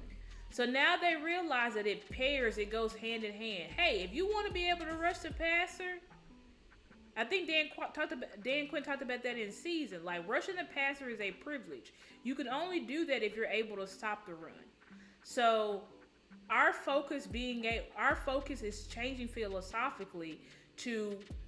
So our defense is going to have to now learn how to read their keys. So that's another thing, a layer that they're adding. But I think that's what takes a defense from being really good, like we've been in the top 15. But I think that's going to take our defense from being really good to like number 1 in the league, or number 2, or top 5 at the very least. I expect for us to be top 3. We really should be the number 1 defense in the league, but I will take top 3. I will take top 5, but I'm really expecting very high efficiency, production results from our defense, because obviously this is something that we've been investing in building upon since 2021. They're now 2 seasons in, right? Yeah, because we didn't get Dan Quinn till 20. Yeah, so this is their 3rd season with Dan Quinn, so I'm expecting a lot more out of them this season. And let me read my comments to see what y'all saying. You all fired today. Thank you, dope. Jerry called up the G. Congratulations. Choctaw, you love trolling that. I'm just reading y'all's comments. Y'all silly. But anyway, let's move on to. Okay, let's move on to our next slide. So this is our last slide, I think. Yeah, actually, let me play. I'm gonna play for us. We're gonna watch a little bit of film on Mozzie, and then I'm gonna get into our last slide. We're not gonna watch this whole video. Again, I got the link for this video that I'm about to show in the description. It's made by an Eagles fan, so how fun is that? Yeah, made by an Eagles fan, but hold on, I gotta get it queued up for us. But what y'all saying there in the chat? Y'all still being funny?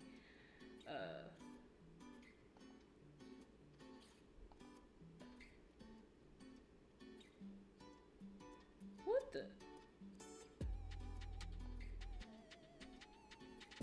What we got here?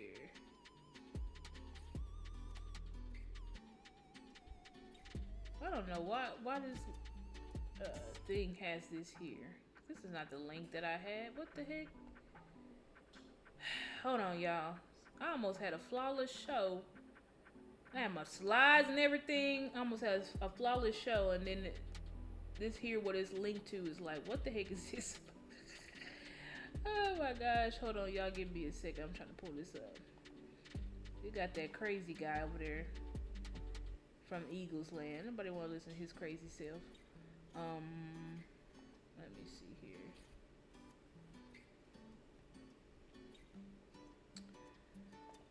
Might be in my library. Yeah, here it go. I got it here in my library.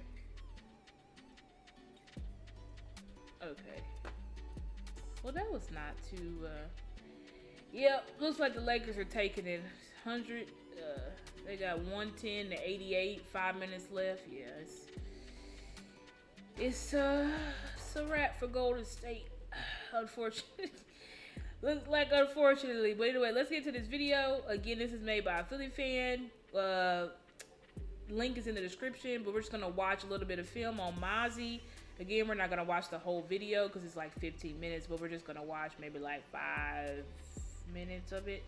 And then we're gonna move into my last slide because we're almost done, guys. Like, and I think I'm actually gonna try to. I actually like this. Like, I went live at 9:30. It's only 11:30. Usually we be getting out of here at like 1 o'clock. So excited. Okay, so let me go ahead and play this video. Let's get into it.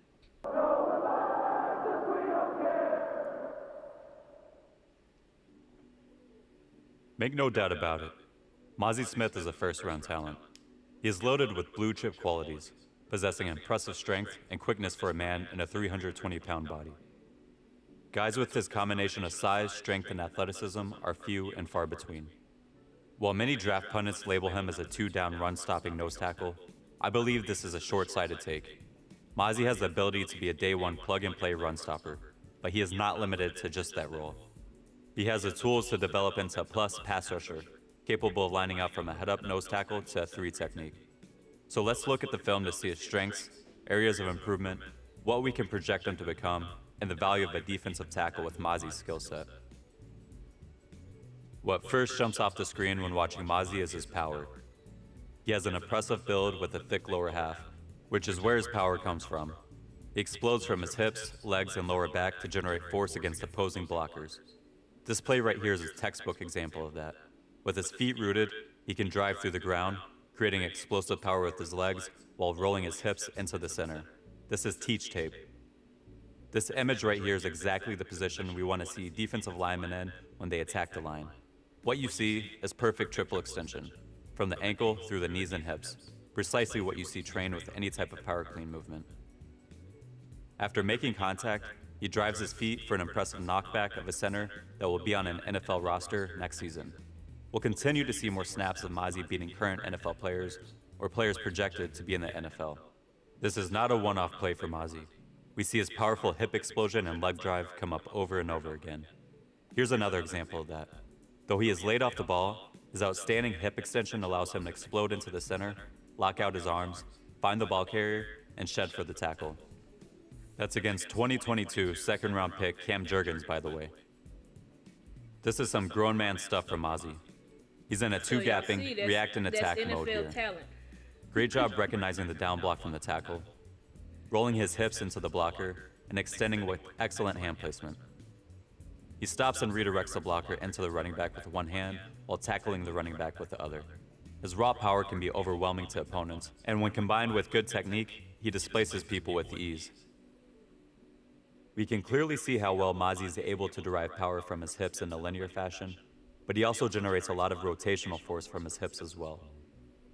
This is particularly useful when shedding blocks, as you can see here. Mozzie Smith ended up #1 on Bruce Feldman's annual Freaks list, and in there is a story about how Michigan uses a special machine to test players' ability to rotate opponents, but Michigan had to custom build the equipment because Mozzie was too strong for it. This guy is not just a weight room warrior. Mozzie is functionally strong. He does an excellent job with his hand placement and has superior strength to lock out his arms. While a lot of his lockout power starts from the ground up, he can straight up bench press people off him when needed. He has 33 3/4-inch arms, which is in the 70th percentile of all defensive tackles measured at the combine. Those long arms help him create space so that he can peek and shed with ease. When he does shed blocks, he usually does it in a violent manner, whether that's throwing blockers to the ground or tossing them to the side. He has the agility to shed blocks quickly and track down the ball carrier from several gaps over. And speaking of his agility, it's a little unfair that a guy his size can move laterally like he does. He's able to quickly move his feet so that he doesn't get beat by reach blocks consistently. What's important to notice here is that he is able to move laterally while staying squared to the line. This prevents the lineman from washing him out of the play, and he's able to play his primary gap with the ability to fall back into his secondary gap on cutback. His agility also aids him when slanting and stunting into adjacent gaps. There's not a lot of 320-pounders that can burst laterally like that. I love this play against Nebraska. He slants into the A-gap next to him with low pad level while getting good hand placement. He then locks out with great extension, showing that one arm is longer than two, and sheds the blocker by throwing them with one arm. Notice his slant into the A-gap took away the running back's initial hole. Then he squeezes the blocker into his cutback window, which forces the run back into Mozzie's waiting arms. When Mozzie plays with good pad level, he is able to handle double teams well. He's a guy that will not only be able to eat up blocks so that backers can roam free, he can split double teams and be in position to make a play. This is a great look against TCU on a play against Steve Avila, who is likely to be the first or second guard selected in the 23 draft. Threw him at the gym. He attacks his man with low pads, strong hands, and a good extension. Feels a double team from the center coming, then turns his hips and shoulders to get skinny and reduces surface area for the second block. Steve Avila said that his hardest opponent this year was Mozzie. Like, and I'm like, yeah, you can see the way he got how he was getting thrown out of the gym. But he had some good reps against Mozzie. Let me not act like Steve Avila. He's definitely not a bum. I definitely wanted him. We wanted him on the team. So, but I think that's good. We ain't gonna watch. That's 5 minutes, and we ain't gonna sit here and watch that whole video. As I said, the video is in the description. So if y'all want to watch more of that tape, please watch. It's only about 15 minutes, but it's super. I liked it. I ended up subscribing to the guy because I really like that film breakdown. So I'm like, I know you. I commented. I said, I know you an Eagles fan, but I like this breakdown, so I'm gonna follow him because I can watch breakdowns on. I'm sure he did breakdowns on his draft picks, and it's a way I can scout as a Cowboys fan, see what they're doing over there. But anyways, okay, let's look. Okay, so we're almost done, guys. We're gonna move into the last slide. Let me remove my camera. Anyway, so why will the Dallas Cowboys defensive line dominate in 2023? So, as I said, my first point is new philosophy. So, focus will be read, react, instead of react, then read. That's what I was trying to say earlier. So, it'll be reading your keys and then reacting, right? As Coach Sharif Floyd said, as even Dirty said, you got to be able to know before the play if it's a pass or a run. The only way you know that is by looking at the guy in front of you, reading your keys, okay? Also, an offensive philosophy change. And y'all might say, now what the heck? How does an offensive line philosophy change have anything to do with the defensive line? I tell you, as Mike McCarthy said, I want to run the ball. He said the D ball, but I want to run the ball so that I can rest my defense. Okay? And this is what Mike McCarthy said at the Combine press conference.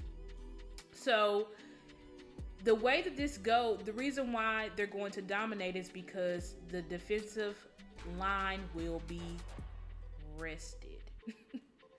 So this is why, and I have my guys Dan Quinn and Mike McCarthy in the background, right? Because these two have been wanting, it's like, think of it, I don't know why it's popping in my head, but like a love affair. You know what I'm saying? It's basically like they've been wanting each other, but Kellen was there in between them. You know what I'm saying? Kellen was there. Between them, they couldn't connect. But then, because Mike McCarthy was married to Kellen. Yeah, it's just like when you married or you dating somebody, but you're really in love with somebody else. You know what I'm saying? That's the best way. Y'all have to follow me here, but yeah. It's basically like Mike McCarthy was married to Kellen, but he didn't want her. He didn't want Calendria, okay? He didn't want Calendria. He wanted Diamond, which is Dan Quinn, okay? He wanted Diamond, okay? But he couldn't get Diamond because he was tied to Calendria. But he finally divorced Calendria so that he could be with Diamond, okay? And so they are going to work, or they are already working hand in hand to be able to protect one another. And I was gonna, I didn't bring this up, but when you look at our most dominant games, we were able to run the ball and stop the run. So that is the key to domination for both sides, because if y'all watch my video about the O-line, yep, Lakers won. But if y'all watch my video about the O-line, we talk about the run scheme and the run philosophy, right? And so now I'm talking about stopping the run. That is the key to us being dominant. As Coach, look at Curry, he's so sad. I know. But anyway, I'll get distracted. But as Coach Sharif, as Coach Dirty said, right? If we can read our keys and we can stop, right? Make stops in the run game. If we can do that, then that's going to put us in a position to where we can rush the passer. And if we can rush the passer, we are what? in a good position. Okay? Number 2, new coach. So, former NFL player, only out of the league now due to career-ending injury. So, I already talked to y'all about Sharif Floyd. We literally had a whole slide on him. If you didn't see it, go back and look at it. Because Sharif Floyd is a former player, was a damn good player. Probably would still be in the league had he not been injured. Had high production, was All-American in college, had great production here in the league when he was with the Vikings before he obviously had the career-ending injury. Okay, and then new personnel. Okay, so retaining Hankins, I say, and drafting Mozzie. So with those two guys, y'all let me know, with Mozzie and with Hankins. Hankins is 330 pounds. Mozzie is about 330 pounds. So that's 660 pounds of mass. With those two guys, y'all let me know in the comments. Y'all think we're going to be getting QB sneaked? Dope, exactly. Kellen Moore was blocking. Parsons is hilarious. I love that dude. Absolutely. But what do y'all think? Do y'all think we're gonna be getting QB sneaked on? We're having Mozzie and Jonathan Hankins in that middle. Y'all let me know it. Y'all let me know in the chat. In the chat what y'all think.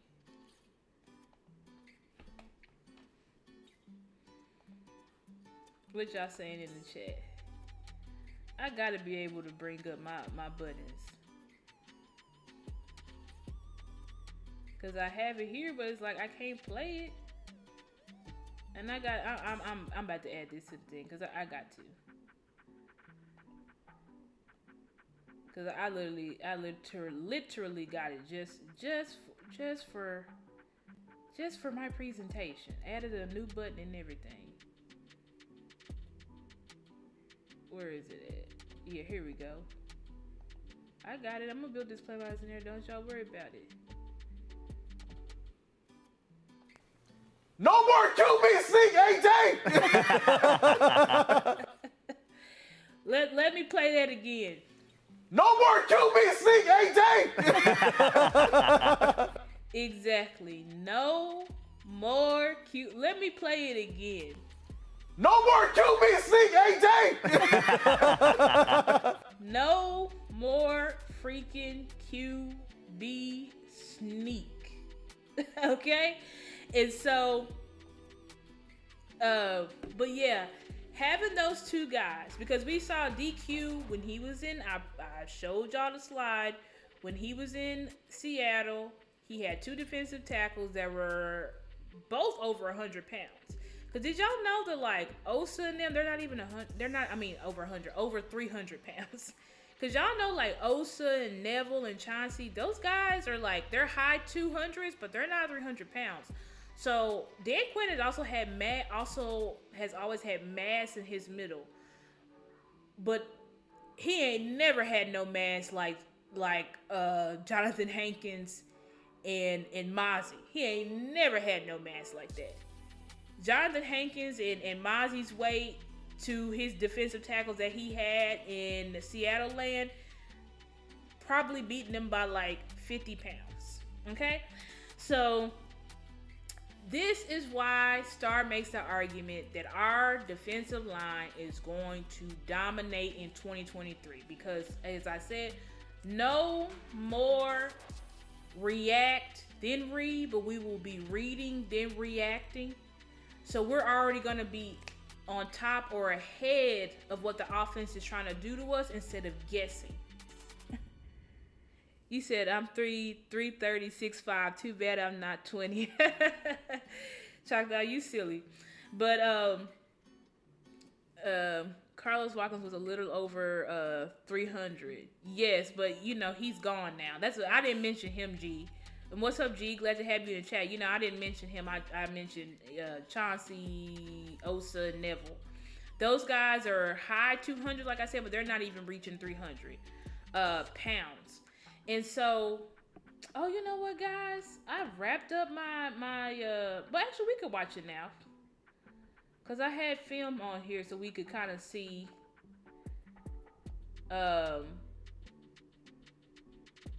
film on the Green Bay game and how we kind of got in that game and why. So we can do a little bit of I forgot about that. Let me pull that up real fast. I got ahead of myself. I was gonna do some phones tonight, guys, but I don't know. I mean, y'all still with me in the chat. It is Friday night.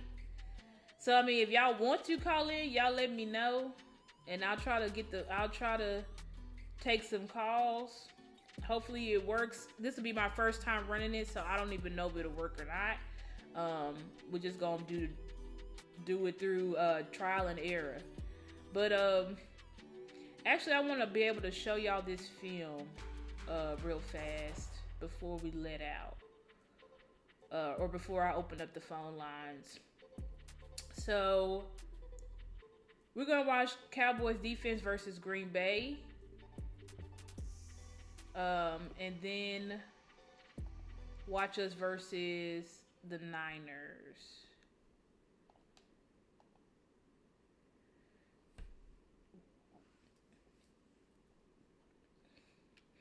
So we can see here, and in these plays, Hankins is not in there. That is Big Bo and Osa.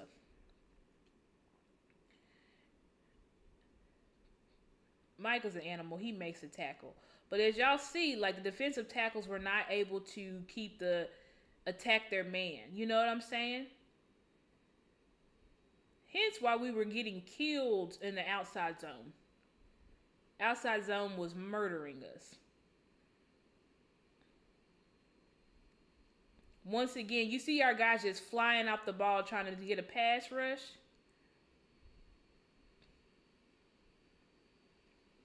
Y'all let me know what y'all see on the film. Woo! They were tearing our tails up. Let me say that. Yeah, this is with Big Bo and I think Osa. Big Bo just got they chop blocked him right out of the play. But here, let's look at it here with Hank in there. This is a rep with Hank. Look at him. Gets the tackle, pushes the guy off. Yeah, that's why y'all see he hype. Let me check the comments to see what y'all saying. Y'all probably being silly.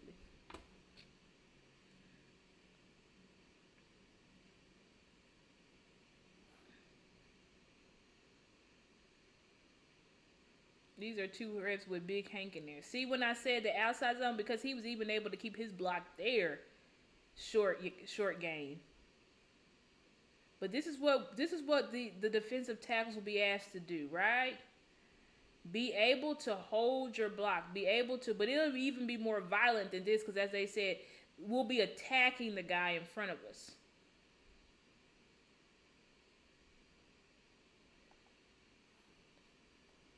Where's my chat? I lost it. Where are y'all at, chat? Okay, I think this is it. Dig said try to hit nothing. Mozzie, right, G. Mozzie has faster lateral movement. Then your Dig's definitely not trying to tackle. Well, I tell y'all something. If y'all like the way Diggs tackled, don't watch no film on our new cornerback we got, Eric Smith. If y'all say Diggs don't want to tackle, at least Diggs will run out there and try to throw his shoulder. You know what I'm saying? At least. You know Diggs love doing that shoulder doing that shoulder tackling he like to do. But at least he tried to do that, you know. That other guy just standing flat-footed. Exactly. But we just watching this film to say bye-bye. You know what? I want to pull up. I got a good button to this. We watching this film to say bye-bye. Exactly, ready? Hi, said shoulder lead. He's silly. Y'all silly.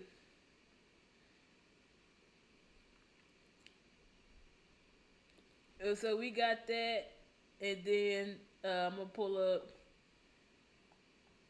We gonna watch. Sorry, y'all can't see me. I'm pulling up the other film. Oh no, that's the. Hold on. But you know what? As I'm doing this, guys, let me put my face in the. Oh, I didn't even put it here, but I want to play a button for y'all, cause what we saying is, actually, I'm gonna let this play. We saying bye bye to this, but I wanna, I gotta play my button. If y'all know where this from, we're gonna be best friends for life. This button I'm about to play.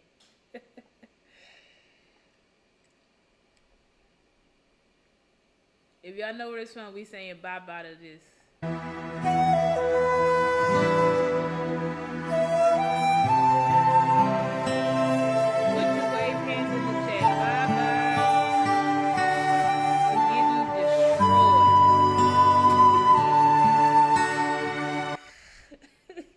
Y'all let me know in the comments if y'all know where that music is from. If you know where that music is from, you a real one.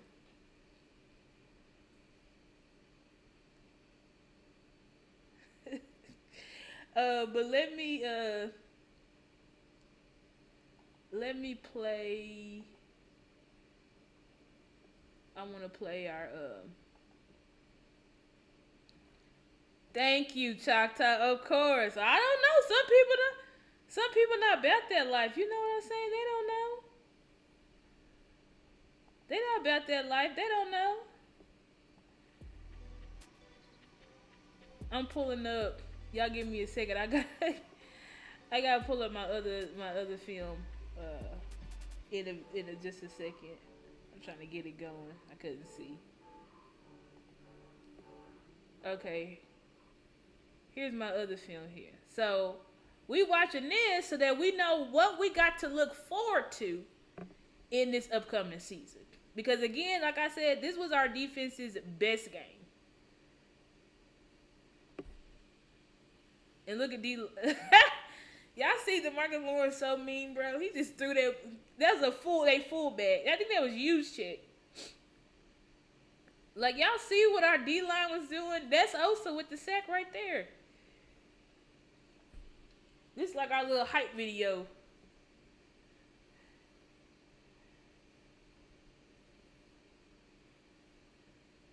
And just imagine what we're going to be able to do adding now Mozzie to this.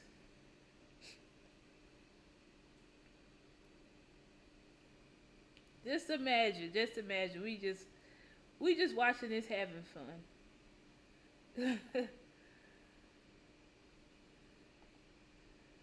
We just having some fun, that's it.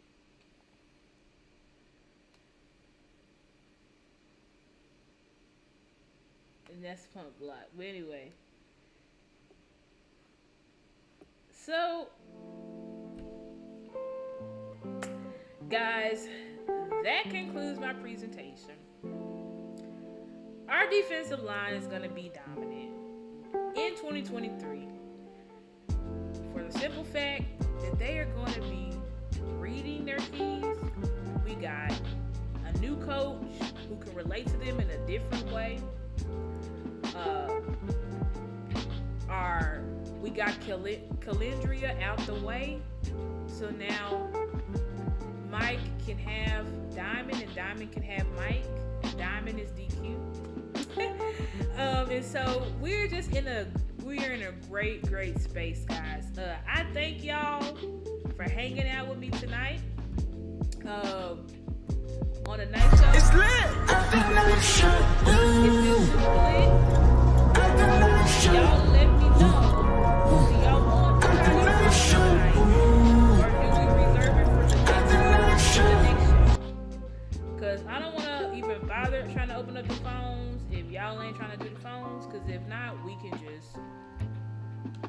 just go to bed, or y'all can do whatever y'all want to do. tonight. Y'all let me know in the chat. But if y'all want me to open up the phones, I will.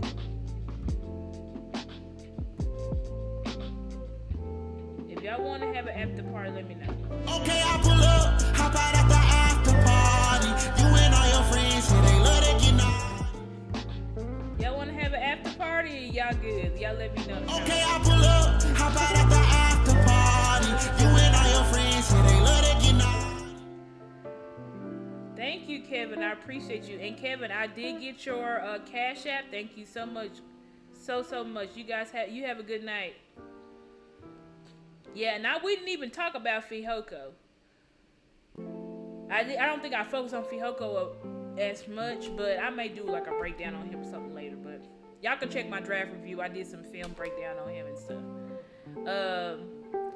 But okay, yep. Looks like y'all saying y'all not saying let the phones open, so we gonna call it a night.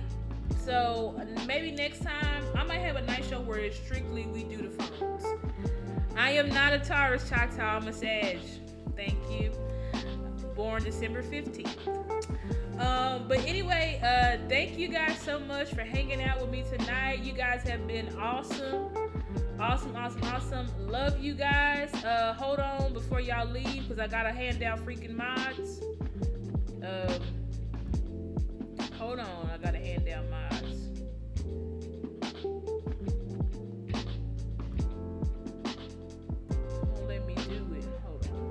Okay, here you go. Okay, so got to hand out mods. Okay, add as a moderator.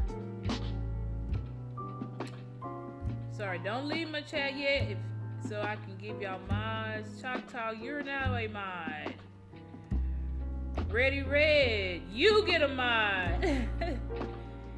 Everybody gets a mod. If you're in the chat tonight, y'all will be my mods. I don't think I missed anybody else.